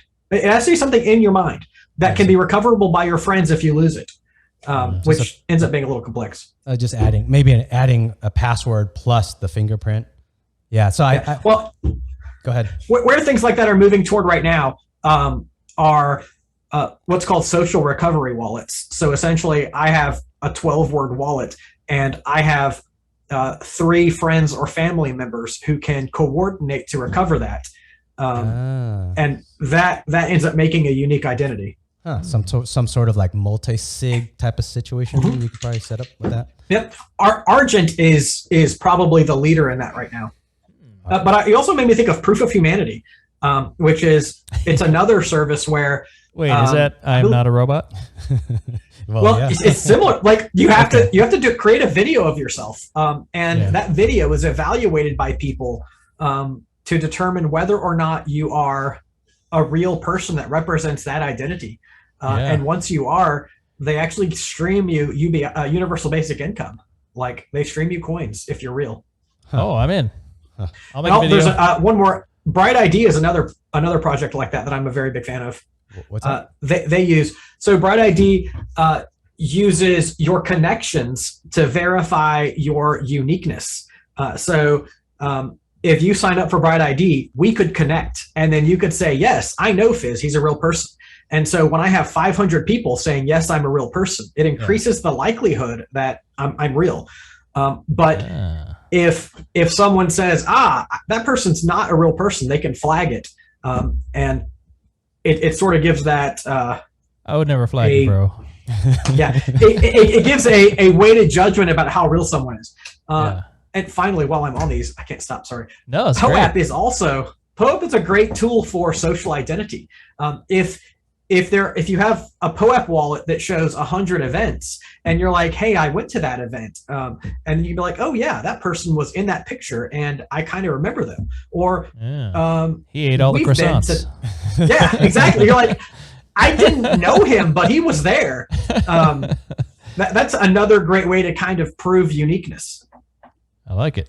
Sorry, I get excited about that. No, it's awesome, man. That's exactly what Liem wanted. Yeah, exactly. I love these conversations. He's going to rewatch this part of the podcast like 18 times. Because he has to. He's like, cut that shit out.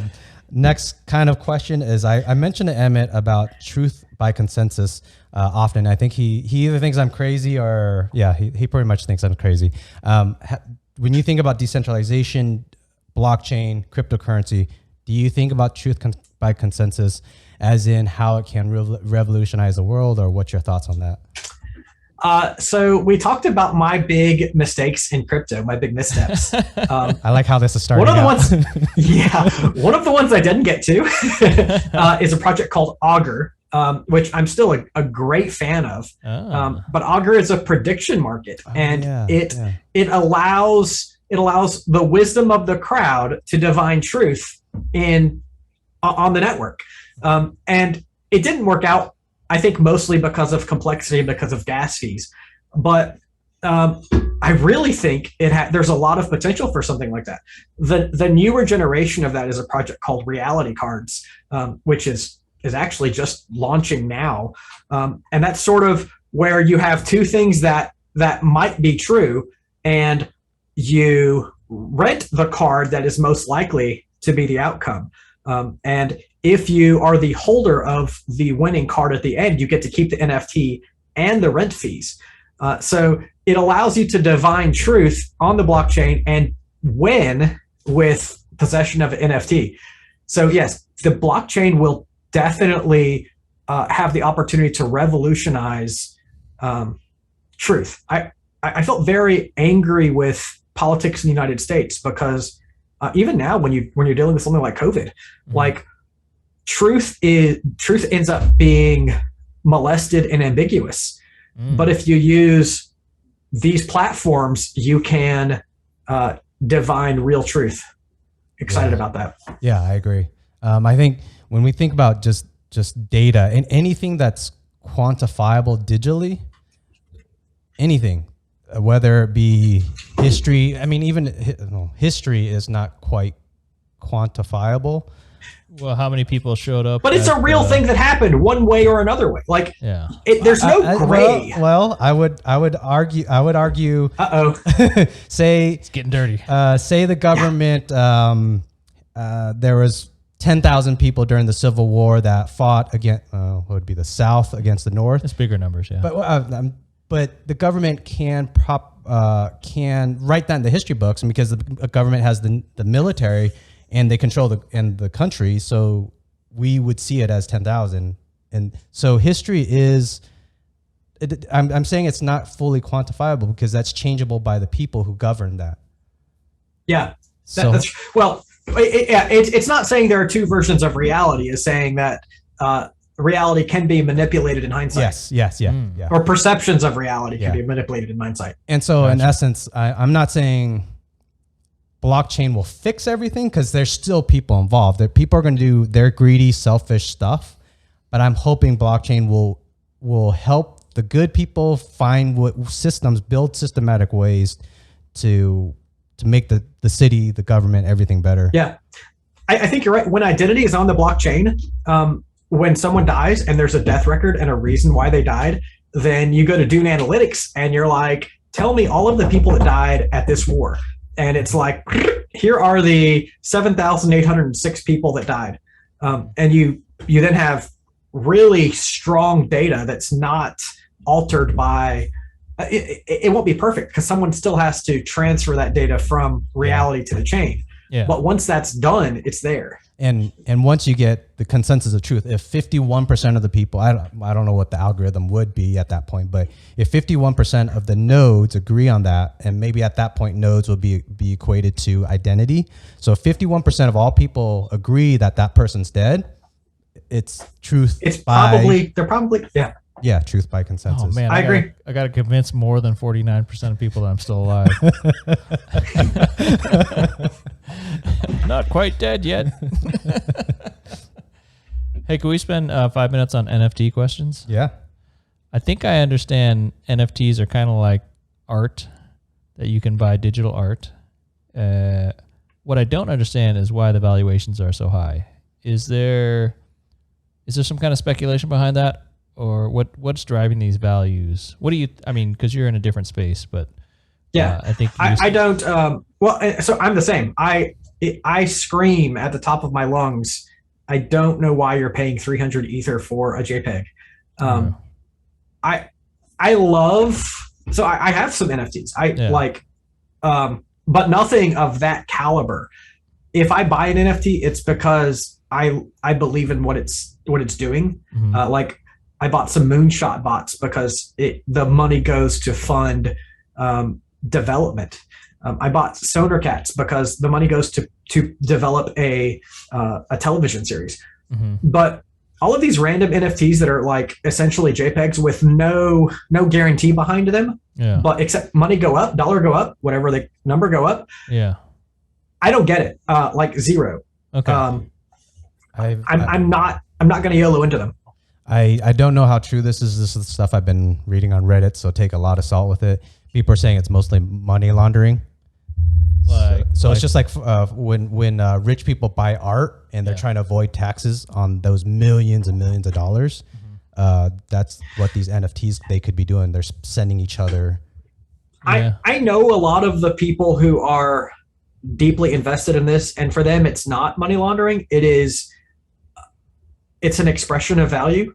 Huh. It's simply value that I don't understand.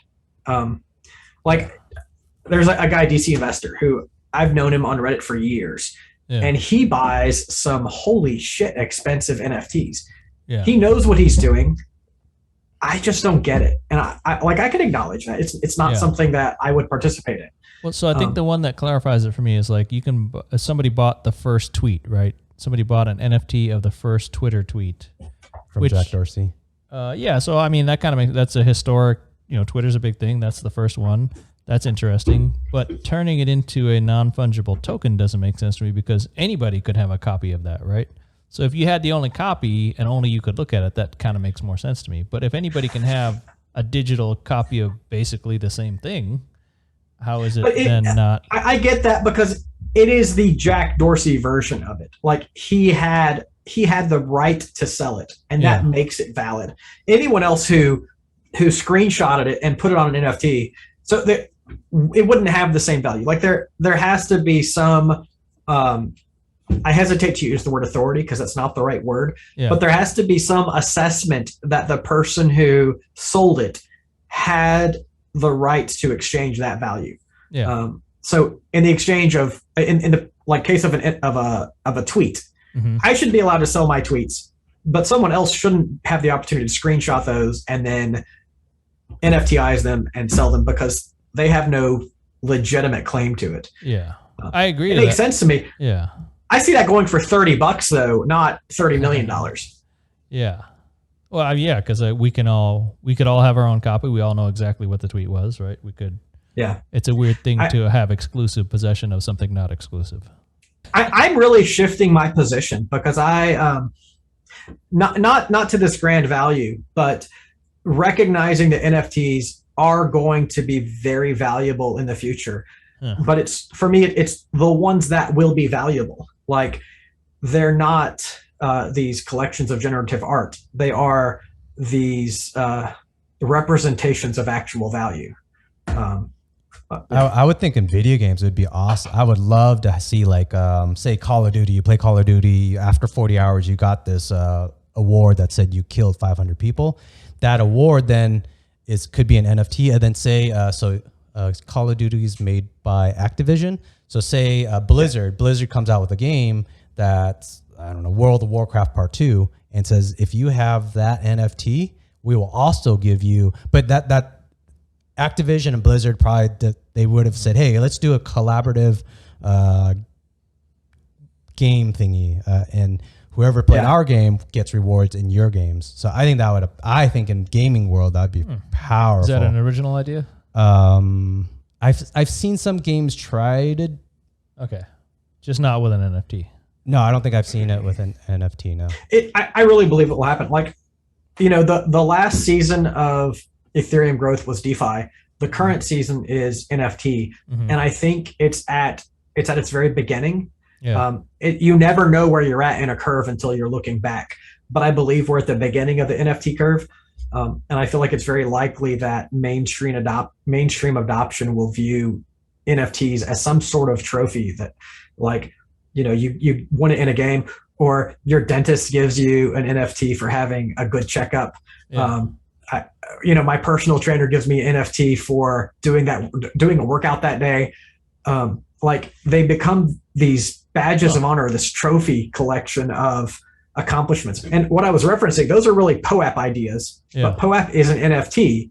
It's distributed on the XDAI network, so they're free. Yeah. Because you really don't want to pay $100 in fees to get an NFT that says you walked the dog today. Yeah. But damn it, that's a trophy I need. I have a different theory. I don't know if this makes sense, but so guys like you guys that have been in Ethereum for a long time, right? So there's people that started early, and there's some people that have a ton of Ethereum, right? And for a long time, there wasn't a lot you could do with it. You could buy some stuff on overstock.com. You could play that CryptoKitties game for a little bit, so that got exciting for a minute. But I think if somebody has a ton of Ethereum, they love it, and they want to spend it on something, they almost need some outlet, because they go, oh, I got all this money. This is burning a hole in my pocket, right? That expression. I suspect that NFTs are allowing people with burning pockets to do something with their Ethereum that's not just some, you know, faceless finance thing, right? I'm not looking at a chart or a graph anymore. Yeah. I'm doing something fun. What do you think about that as far as people that have Ethereum? Is that... I think there's a lot of merit to that. But so yes, I think that's very valid. My only counter to that would be people who have accumulated a lot of Ethereum have generally worked very hard for it. Yeah. And many of those people are less likely to part with it for something that doesn't have that much perceived value. I believe most people who are in it are really in it to trade up, as in, you know, I bought this for 8 ETH and I sold it for 16 ETH. I don't think they're in it for the real, like, this is valuable to me. Yeah. They're in it for the greater fool's thesis. Got it. I think that made me think about how many people actually hold that much ETH. And then it also made me think how many holders there are. So out of your circle of friends, Fizz, obviously, please don't name any of them. How many do you rich? How many of them do you know that probably held more than 5 years, 7 years? Because I guess my train of thought is a lot of people just sell. They don't hold. You got to take profits. Yeah. People who don't hold cryptocurrency don't like me anymore because it's all I talk about. So that's kind of a self-selection bias. Like, I'm the guy who gets drunk and goes to a party and talks about Ethereum. And like shut up, go away. Got to invite you to our next pool party. Yeah. So go ahead. In essence, I'm kind of thinking with that answer, then the amount of people that have held for 5, 6+ years is very little. So to your, maybe connecting back to your train of thought was people are holding so much, they're looking for an outlet, but there's not really that many. Okay. That's what I'm thinking.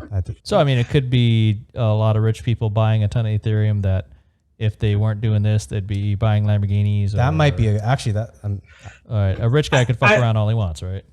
The rich people that I know aren't spending their ETH; they're sitting on it because they see 10K, they don't see 3K.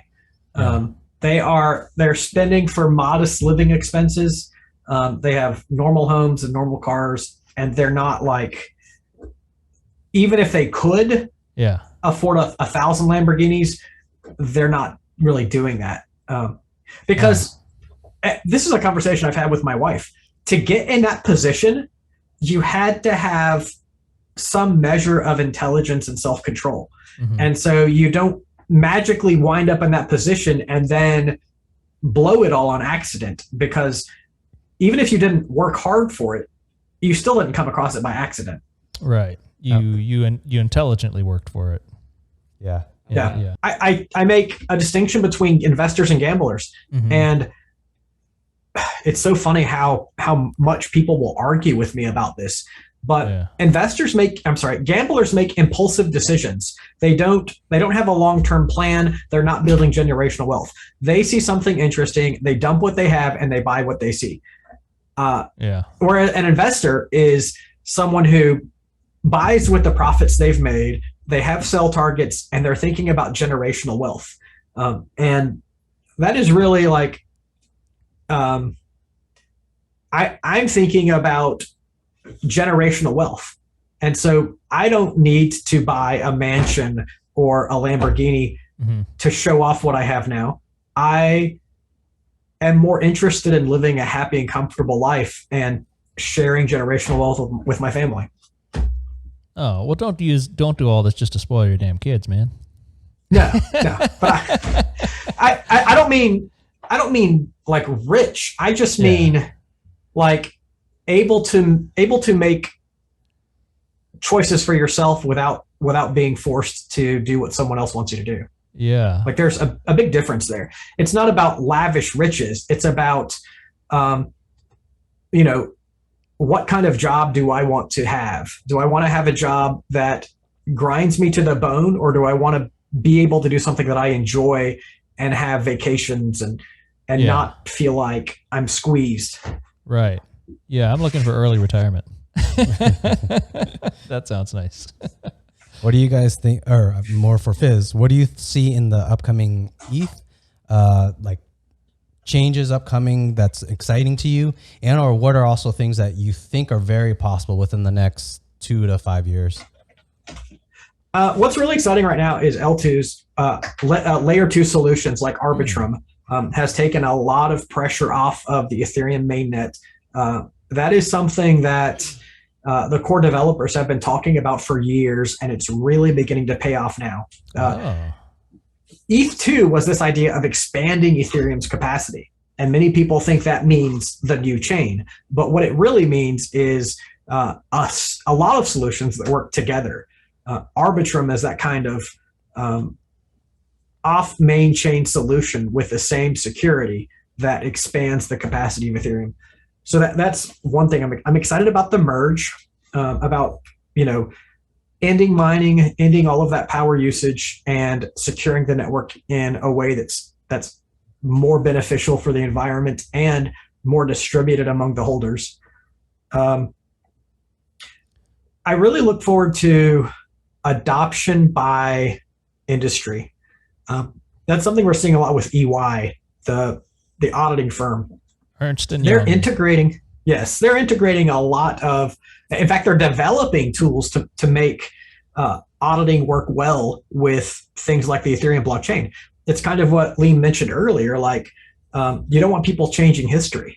When you're an auditor, you want things that are set in stone, right? And that is an extremely powerful tool that they're leveraging. So that's my couple year outlook. What do you? I had 2 questions. What do you think about layer 2 once proof of stake is done, and then I'll think about this. I forget the second do one. those work together? Yeah, they're designed to work hand in hand. It's not all solutions that improve the capacity of Ethereum are valuable solutions. I don't think that. I don't think it's a competition. It is bringing the capacity to the network that carries it for the next 50 years. And as we discussed earlier, I don't think, regardless of the rhetoric, I don't think any chain is near the research capability that Ethereum is bringing to reality. Did you say it was called Arbitrum? Arbitrum is the newest layer 2 solution, and it's been in development for quite a while. It essentially looks like you're on mainnet, except you flip to a network called Arbitrum, and you do have to transfer funds over a bridge. Yeah. But then fees are really cheap and they're easy to send right back when you're done. So a couple months ago, Matic was really popular. Is that the same kind of thing, or? Yes. So Matic is considered technically a side chain, but it operates very similar to what you think of as an L2. Arbitrum is a more pure solution, whereas Matic is, well, Matic and Polygon, it's an incredible tool for what it's designed for, but it doesn't have the same security assumptions that Arbitrum does. The benefit is it's cheaper, and it's extremely flexible. So Matic is technically a side chain, but still, they don't look different to an end user. Okay. Correct me if I'm wrong. Would proof of stake, the speed of it can obsolete layer 2 stuff? No, we still need layer 2. So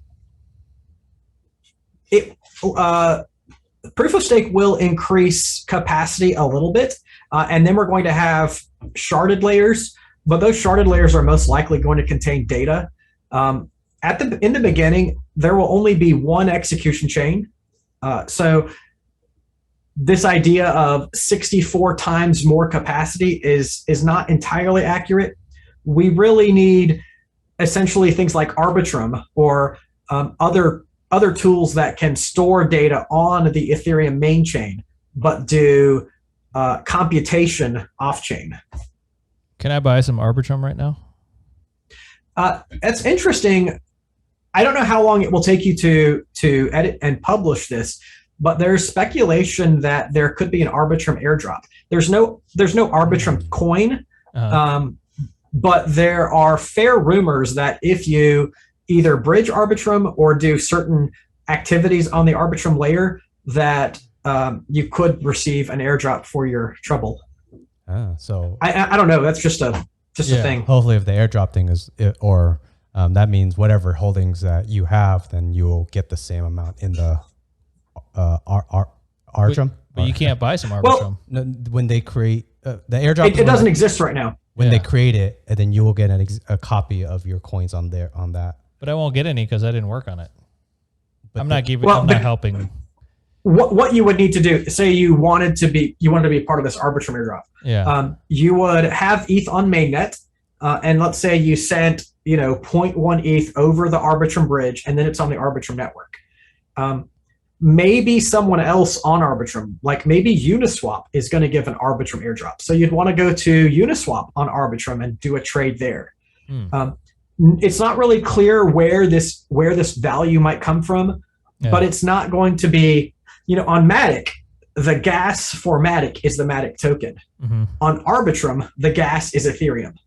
So it's not really clear what kind of token might come from it, but there's a lot of realistic speculation that there's going to be some kind of reward. Okay. On kind of a tangent of that, I think the beauty of being ETH holders for all of us is that any of these layer 2 things, any sidechain stuff, even though, say, you want to get involved in I can't even say Arbitrum. Arbitrum. I just wanted to make some money. So, but being an ETH holder, we indirectly or sometimes directly, we benefit from this. Even though they may grow big, that does end up helping ETH and us as holders. It helps us. Yeah, I just want more money. The kind of game you're looking at, are you aware of the Zapper.fi game series, whatever? No. It's worth checking out. So, and this is what I would call an accidental promotion, an inadvertent promotion. Zapper.fi runs a game series where if you go to the Zapper platform and do activities, you can earn points that get you NFTs, and then you can sell those NFTs on the market by other people who want to hoard them. So their next season is starting, I think, September 25th. And really, you just go there and it's like, provide some liquidity. So you provide $5 of liquidity for something. You get points, and then you can. It is, my friends and I call it a degen game because it's not really providing value. Yeah. But there is a learning element. Really, what they're doing is endearing you to their platform, so that when you want to do something like that, you're like, where do I go? Yeah. Zapper. It's pretty cool. Can you explain Axie Infinity to me? No. That's what I did whatever, a screencast at Eth Denver, and Axie Infinity was on there, and I was like, I just don't get this. Sorry, we're too old. We didn't like Pokemon that much. Yeah. Nice. All right, I'm gonna start us into the final question section. It's about 5 questions. We got a decent amount of time, so feel free to go on tangents. Wait, can I ask one before we go there? Yeah. Are gas fees high right now? And not at the moment. Is that what's the future of gas fees? They're always going to fluctuate or continually go down? No. So layer 2 solutions like Arbitrum are going to reduce those to something that's modest, and that's where we're at right now. They're going to find a balance point because you don't have to interact on main chain, but if it's cheap enough, you will. When it gets too expensive, you're going to go to an L2. So they're going to find this happy place that is not too hot and not too cold, because anybody who doesn't want to transact is going to take their business to an L2, which will lower gas fees.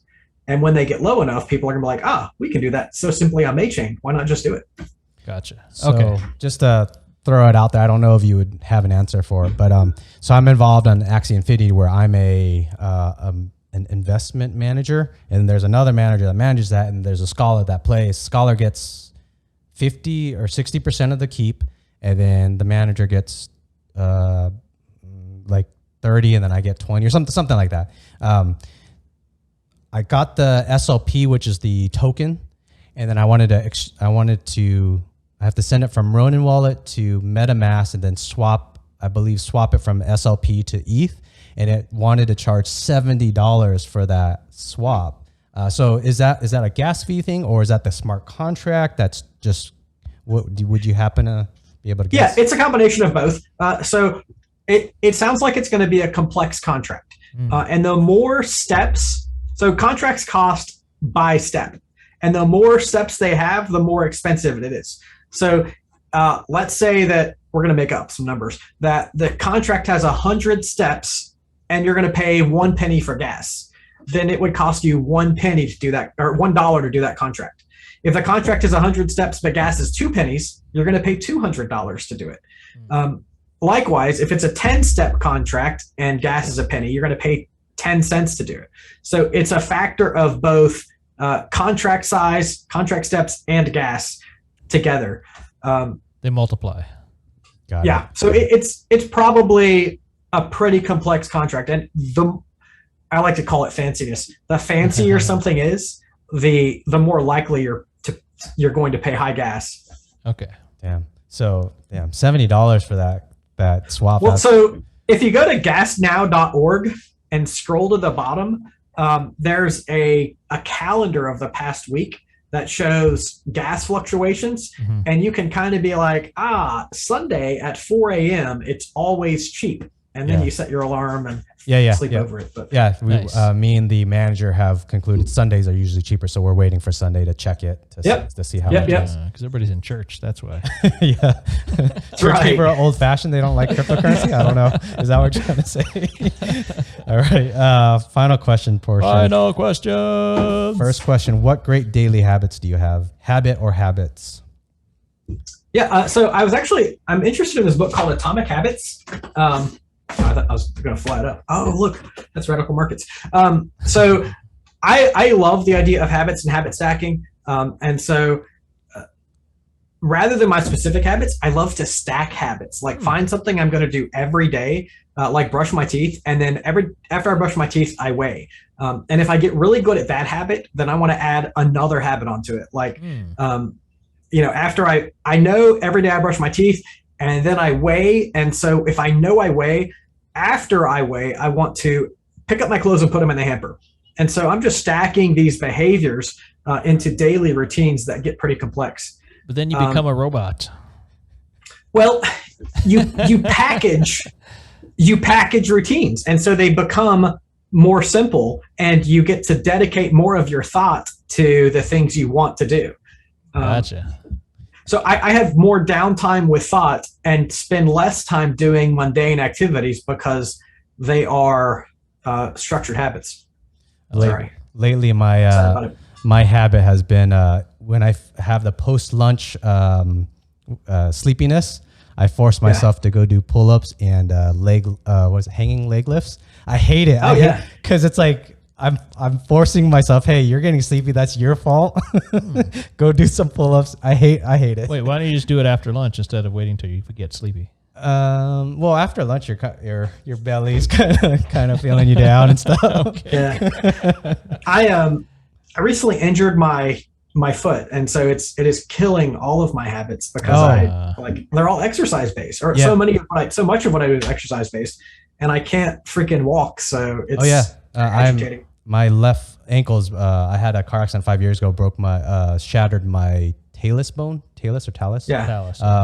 Talus bone, and it ruined so much of the exercising that I can do. It's terrible. So I could feel with you. I started for if you need workouts, try to anything with like arms and upper body, like pull-ups.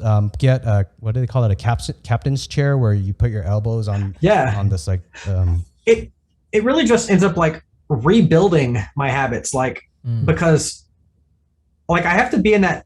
I have to choose to want to do upper body, and I'm too busy feeling sorry for myself. You know what I mean? I could do that, or I could sit here and pout. It's pretty good. Yeah. No, you look good, man. We had no idea that you were a peg leg right now. Thank you. Typically, the next question is, what do you know or think of cryptocurrency? But now we know. Sometimes that eats up a lot of time, so we're gonna have to make some tangent subjects on it. I don't know. I thought I was talking too much. I got time to fill. Oh, you're good. You're great. All right, let's go to the next question then. What's the biggest problem for humans, and what should we do to fix it? Oh shit! Can I think about this a minute? Oh yeah, take your time. Network speed. I already know. Okay. So I acknowledge I'm kind of a goodie, and I don't it's how I operate. But I think selfishness, and I'm not looking for world peace or anything, but people are so focused on serving themselves that they don't spend time meeting the needs of others. And it even expands I regret that there aren't better civics classes in United States schools because people never learn to be a part of a community, to serve others. They are focused on taking care of themselves. Yeah. And Instagram. I deeply believe, I really believe if the world were less about getting yours and more about taking care of other people, then we could all the world would be a much better place. Selfishness sounds like such a. No, that's real. That's real. What I am. Sorry. I'll tell you what, when I was a young man, I used to always jump in to help people move. If somebody was moving, I'd be happy to help you move. And then I realized after helping a dozen people move, this is never coming back to me. I don't have furniture and stuff. I'm never going to need help moving. I just move my own stuff. And then I got selfish about avoiding helping people move. But you realize that. Yeah. Think of the people who behave selfishly and never even become aware that they behave selfishly. They think that they are they never acknowledge it. They're just doing their thing. Yeah. You could have helped 10 people move and then stopped because you weren't getting anything out of it and then forgotten about it. Yeah. But instead you had that awareness that's I could have made a better choice. Yes, I can buy my own pizza and beer. Yeah. I don't need to lift furniture for it. There was a psychologist, philosopher. No, I think it's psychologist. Man, I'm forgetting his name. I actually invited him in to do this podcast. Dr. I probably shouldn't even say it because it's just going to mess it up. But he has a website that's a Symposium of Life. I might be even messing that up. But they had 50 other professors of psychology and philosophy, and a big chunk of them was doing things for others, because our human body, our chemistry, we biologically create endorphins when we help other people. So it's a weird thing to help others, but it causes you happiness within you. But I guess it depends on, I don't know, being selfish on like Instagram. I feel like that's No, I'm providing entertainment to people. They want to see what's happening in Emmett's life. yeah. I mean, I don't think selfishness, it's a real part of who we are. Like, I don't want to come across as someone who doesn't experience selfishness, because I do every day. But it's a thing that we should recognize and work to overcome. And with that, like, I'm never going to become a selfless person. Yeah. But I can always work toward being less selfish. Yeah. I think that is the way the world becomes a better place. I tell you, the one that I hate is when people are in a Starbucks line and they buy the coffee of the person behind them. It's like, this is the last person on earth that needs help. They've already decided to spend $7 on a dessert drink. This is not the charity you need to do. Yeah. There's that temptation to talk about ways that I like sharing, but it also, like, if you talk about it, it tends to diminish it. Then like it changes the reason that you do it, if you know what I mean. It comes from selfless to almost a selfish way to, like, bragging. Yeah. But if you tell me all the ways you like to help people, then I know what to ask you for. Ask me for anything. All right, so I think you might have answered it, but I'm gonna just ask it again. What systematic way what would you do to fix it? I think you mentioned one thing, but I don't want to say it in case it wasn't your answer. How do we fix people the civics class? Yeah, okay, it was that. Okay, I don't know if that's my final answer. It's just one thing that I observe and I fume about. So I have a background in education, and it saddened me to see that we focus on, math, science, reading, but we don't. Even social studies is not about becoming. It's not about self-led citizenship. It's more of like history, and. God, I wish our kids would just be good at math, science, and reading. I'd settle for that. I don't know that I could, just drop an easy solution to it. If there were one, it would definitely be rooted in education. But I don't see that happening in the world that we live in. We're not trending toward a more selfless world. Yeah, our last podcast was with a high school teacher, and we spent 3 hours trying to figure out education, and we got nowhere. We didn't have any improvements. It's I left education after 18 years, and I'm very disappointed with. I loved where I worked. I loved my group of people. Yeah, but having a broad understanding of education in the United States is very disheartening. Like, it's just, I don't believe it's hitting the mark that it could hit.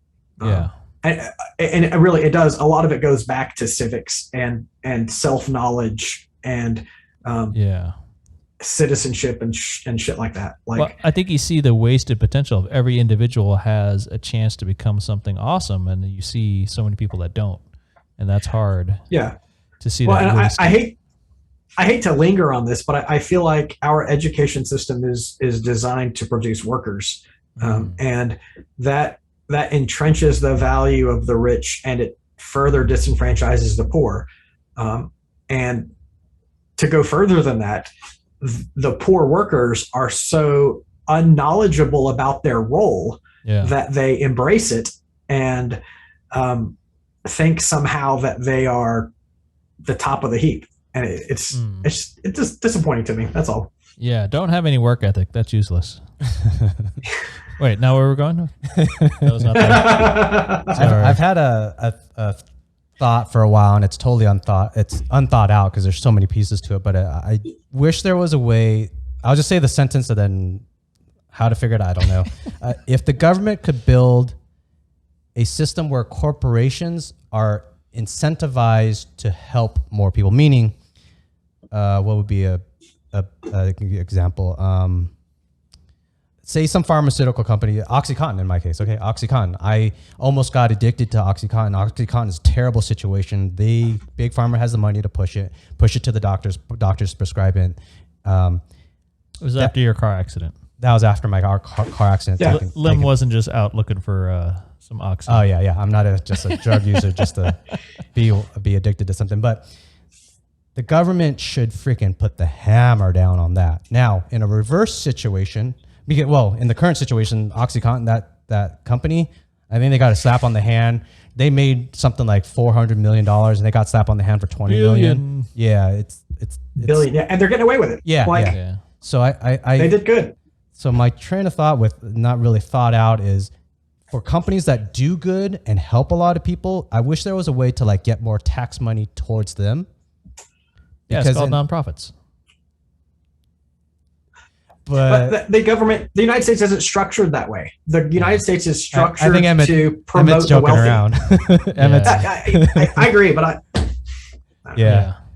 I wish like it was for like if a nonprofit could be scalable and not all the greedy corporate interests that run governments. Well, obviously, so it always goes back to the core problem in the U.S. is that rich people have money to buy the government. So once you can buy the lawmakers, you make the new laws, and that's the new system because the guy that wrote the laws was bought. Yeah.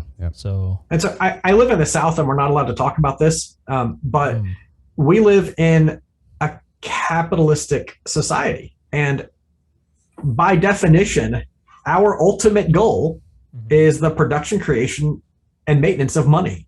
Yeah. There's no room in there for humanity, no room for people, no room for like giving. It is all about accumulating money. Yeah. It's so odd to me that if you ever challenge capitalism, people like flip out. Yeah. Like, you're not allowed to challenge capitalism where I live. Like you might as well be living in, some other country. Well, because then you're a communist. Hey, don't say it. They're going to come get me. I'm like, wait, you're telling me that community is more important than money? Come on. Well, sorry. Nice knowing you, Fizz. I know, right? How dare you value community, sir? All right, next question. What's your favorite food or dish? Oh, tough question. We are having Indian tomorrow. Indian cuisine is probably my favorite right now. Have you had butter chicken curry? You really are a communist. Yeah. Butter chicken, man. It's yes. so. Have you had it? I love it. Tikka masala, any kind of curry, like shove it in my face. Yeah, but there's no butter in the recipe of butter chicken, right? I don't even know how. I don't it's know. It's like yogurt based. Oh, is that what it is? Okay. I just get annoyed that it's called butter chicken and it's not made out of butter. Love it. It's still good, yeah. And then close second would be any kind of sushi dish. Sushi. Yeah. Wait, what's it again? What's Nashville, Tennessee? Nashville. Okay. Oh, you're not that far south. It feels like it. Nashville's a happening place, right? You got Indian food. I feel so out of place in my area. Like I have very progressive values, and they do not fit in this state at all. Do you like line dancing? No, God no. Like I don't. Would you buy the General Lee if you got a good deal on it? Which is the yeah, hell yeah, yes, I would buy the General Lee. There you go. That's your Nashville card. I would probably. I don't know about the symbolism on it, but no, it's terrible. The car is great. Next question. Think of at least two friends that should do this conversation. Call them out. Oh, who would you recommend to go on this podcast? Patricio Werthalter. He is the founder of POAP. Patricio, we want to see your POAPs. And I have a PFP, an image of him on my desktop where I downloaded a picture of it. So I was like, oh, Patricio. And the other one is Exhibit from the Exhibit meme. Like what? I'm kidding. A rapper? I'm just looking at images on my. Let me. If we could get an think of exhibit, another great- I would love to grill his ass and have him explain his career to us. Was he on? I'm Pitch trying My to Ride? think. Yeah, I think Okay. so. It's funny because most of the people who I think of like already do their own show, and so they don't always have time to do like crossover stuff. Because if you do like a daily show like this, you're doing this, 80 hours a day. We can go on their show. That's fine. And the other one would be Jeremiah Nickel. He runs the ETH Finance subreddit. He is by far one of the most interesting and well thought out people that I know. He is a hoot. Awesome. So those are my two. Cool. I know I'm happy with them. I didn't think I'd be able to pull that off. Good. We're coming after you guys. All right, we're gonna do the outro. So do you have a cup? Let's cheers to the end, and then don't hang up. Hey, wait. One of those questions was if you had $5,000 to invest in crypto, where would you invest it? That one's I saw that question. That's a part 2, part 3. So this is your first one. So if you do a part, back. you have to come back for part 2. I actually want this answer though. Okay, go ahead and answer. I'll let you answer. Wait a minute, Fizz. That's actually a part 2, part 3 question. So I would have to. Sorry. Yeah, it's a part 2 question. So you'd have to. You would have to actually invite me back. I couldn't divulge that early. It'd spoil everything. Fizz, I want to know. I can't give my goods away. Okay, let me ask you a different question. If you had $4,000 to invest in a cryptocurrency right now, if I gave you $4,000 and said, let's put this in the market, And it can't be ETH. why not? That could be the best answer. Okay. I think he's gonna answer ETH. I want something that's not super sketch, and I want to make some money. To be honest, like I love ETH above all. Like nothing. You look at the market cap, and I think the market cap is a terrible illustration of value. Yeah, because as I observe it, ETH is a gold standard value, and even Bitcoin is like orders of magnitude below in terms of value because it's a static coin that moves value. It's great, Right. but moves value. So for me, ETH is head and shoulders above the rest. I have interest in some other projects. I think Filecoin is neat, but I don't know if it's going to gain footing. I'm obviously a participant in Rocket Pool. They have a token that I think has the potential to do well, but I hate to shill that bag. It's not. People would assume that like that's my purpose, and it's not really. No, because if I go buy some Rocket Pool, that's not going to help your Rocket Pool value. It's either going to go up or see down. what I hold. 800 billion Rocket Pools. I have really winnowed down my portfolio. I said that so Valley Girl. I've really winnowed down my portfolio. So I'm excited about the reality cards launch. They're going to have a token. I'm excited about that. So honestly, the 5 things in my main portfolio right now, ETH, Bitcoin, Rocket Pool, Filecoin, and reality cards. Like that's it. That's solid. Well, that's legit. That's just what you own. So you're not even recommending. Yeah, I mean, I put my values where I put my money where my values are. Yeah. It's actually a little difficult for me to hold on to Bitcoin. I only hold it because I committed not to sell it, and like I have to honor those commitments. Like you signed a blood contract thing or what? I write down my plans. Like I literally, well, I don't write. I literally type them out and print them, and I tape a lot of them to my wall because I struggle with impulsivity, and if I don't counteract impulsivity with tight planning, then I will blow everything. All right, that explains the Lambos. picture. That explains the picture of Patricio next to your. It's not a man crush. I almost went to the obligatory joke there, but I won't do it. All right, let's call this the official end. Thank you so much, Fizz. It was a lot of fun. It's been great. Let's do this again. Am I doing this right? No, you're good. Come back. I'm new to this. Come back for part 2, and thank you for spending 3 hours with us. Superphiz. Thanks, guys, for having me. Fizz. Till next time. See ya. Bye-bye.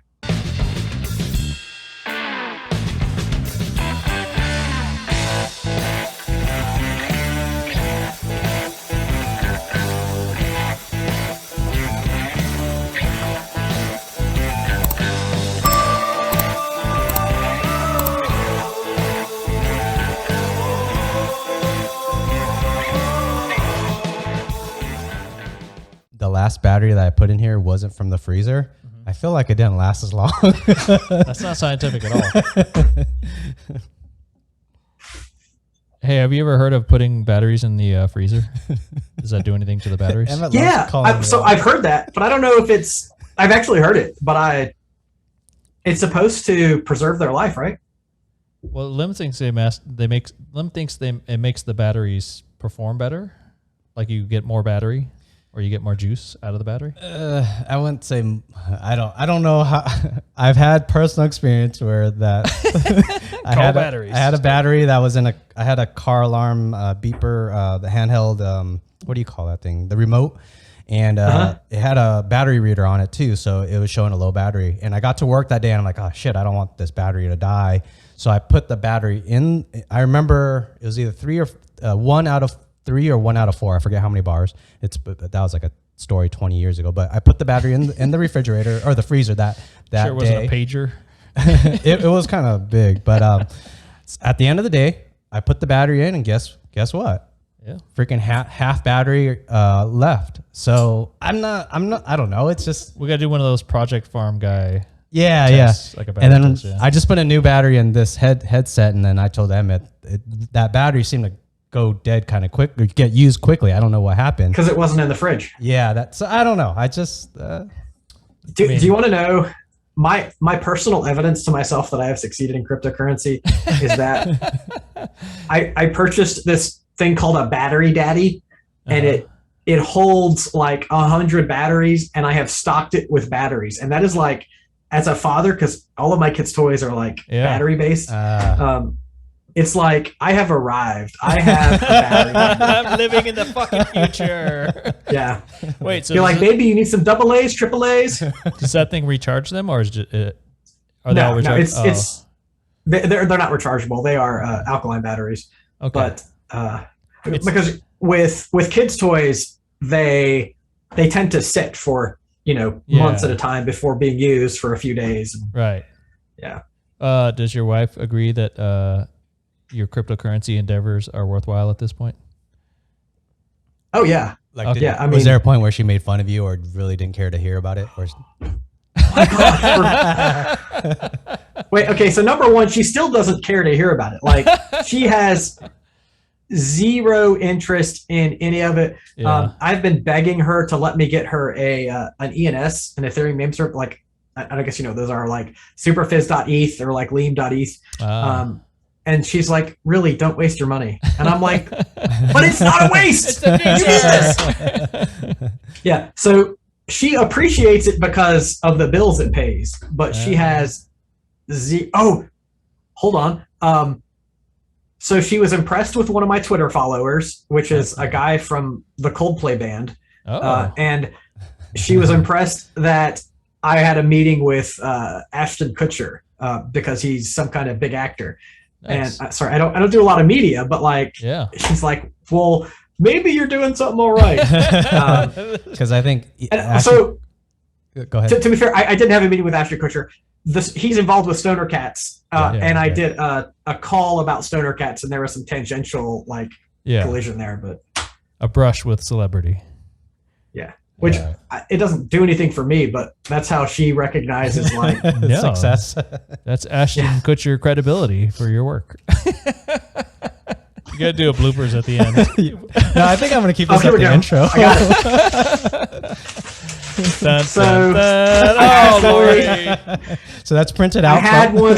You delivered the goods. At this moment, okay. So I was on I was on a different episode of something, a different podcast or something. Yes. And I needed to communicate quietly with with Colfax from Eth Stakers about something, I don't know, and the only way I could communicate at the moment was a DP. So. Oh, that wasn't. It was fitting. I was thinking it was a printed out NFT or something. Oh, graffiti. Yeah. Gotcha. But I print all my NFTs so they get stolen. Perfect. That's awesome. All right, audience, stay tuned for that. Thanks, Superphiz. Cut. Wait, were we still running then? Well, we can keep it going. It doesn't matter. You can choose if that goes in or not. I don't know. It was a good time. Like 3 hours is a hell of a long time for me. I have a very short attention span, but it was great to just kick it for a minute. Yeah, thanks for sharing your knowledge, man. I appreciate being able to, ask somebody who knows what's going on. So that's pretty cool. Yeah, for me, That's intimidating. Go ahead. For me, I'm like a big fan because I mined since 2016, became a staker recently or since this Genesis, but watching you help coordinate the group and just I'm such a cryptocurrency enthusiast also. So to be able to talk to you, I was totally stoked for this conversation, man. Awesome. Yeah. I say it's intimidating to me because some people see me as an expert, but then in my peer group, I'm like, the little guy in the totem pole. So, I'm overwhelmed by the amount of things that they know that are just way out of my league. So I'm always trying to figure out where I fit in, but it was a great time. Yeah. Well, you're the expert in my book, man. I'll take it. Deal. All right. Awesome. All right, I'll be in touch. Thank you so much, Superphiz. Okay. Have a good night. Thanks, Fizz. Right. Appreciate it. Bye-bye.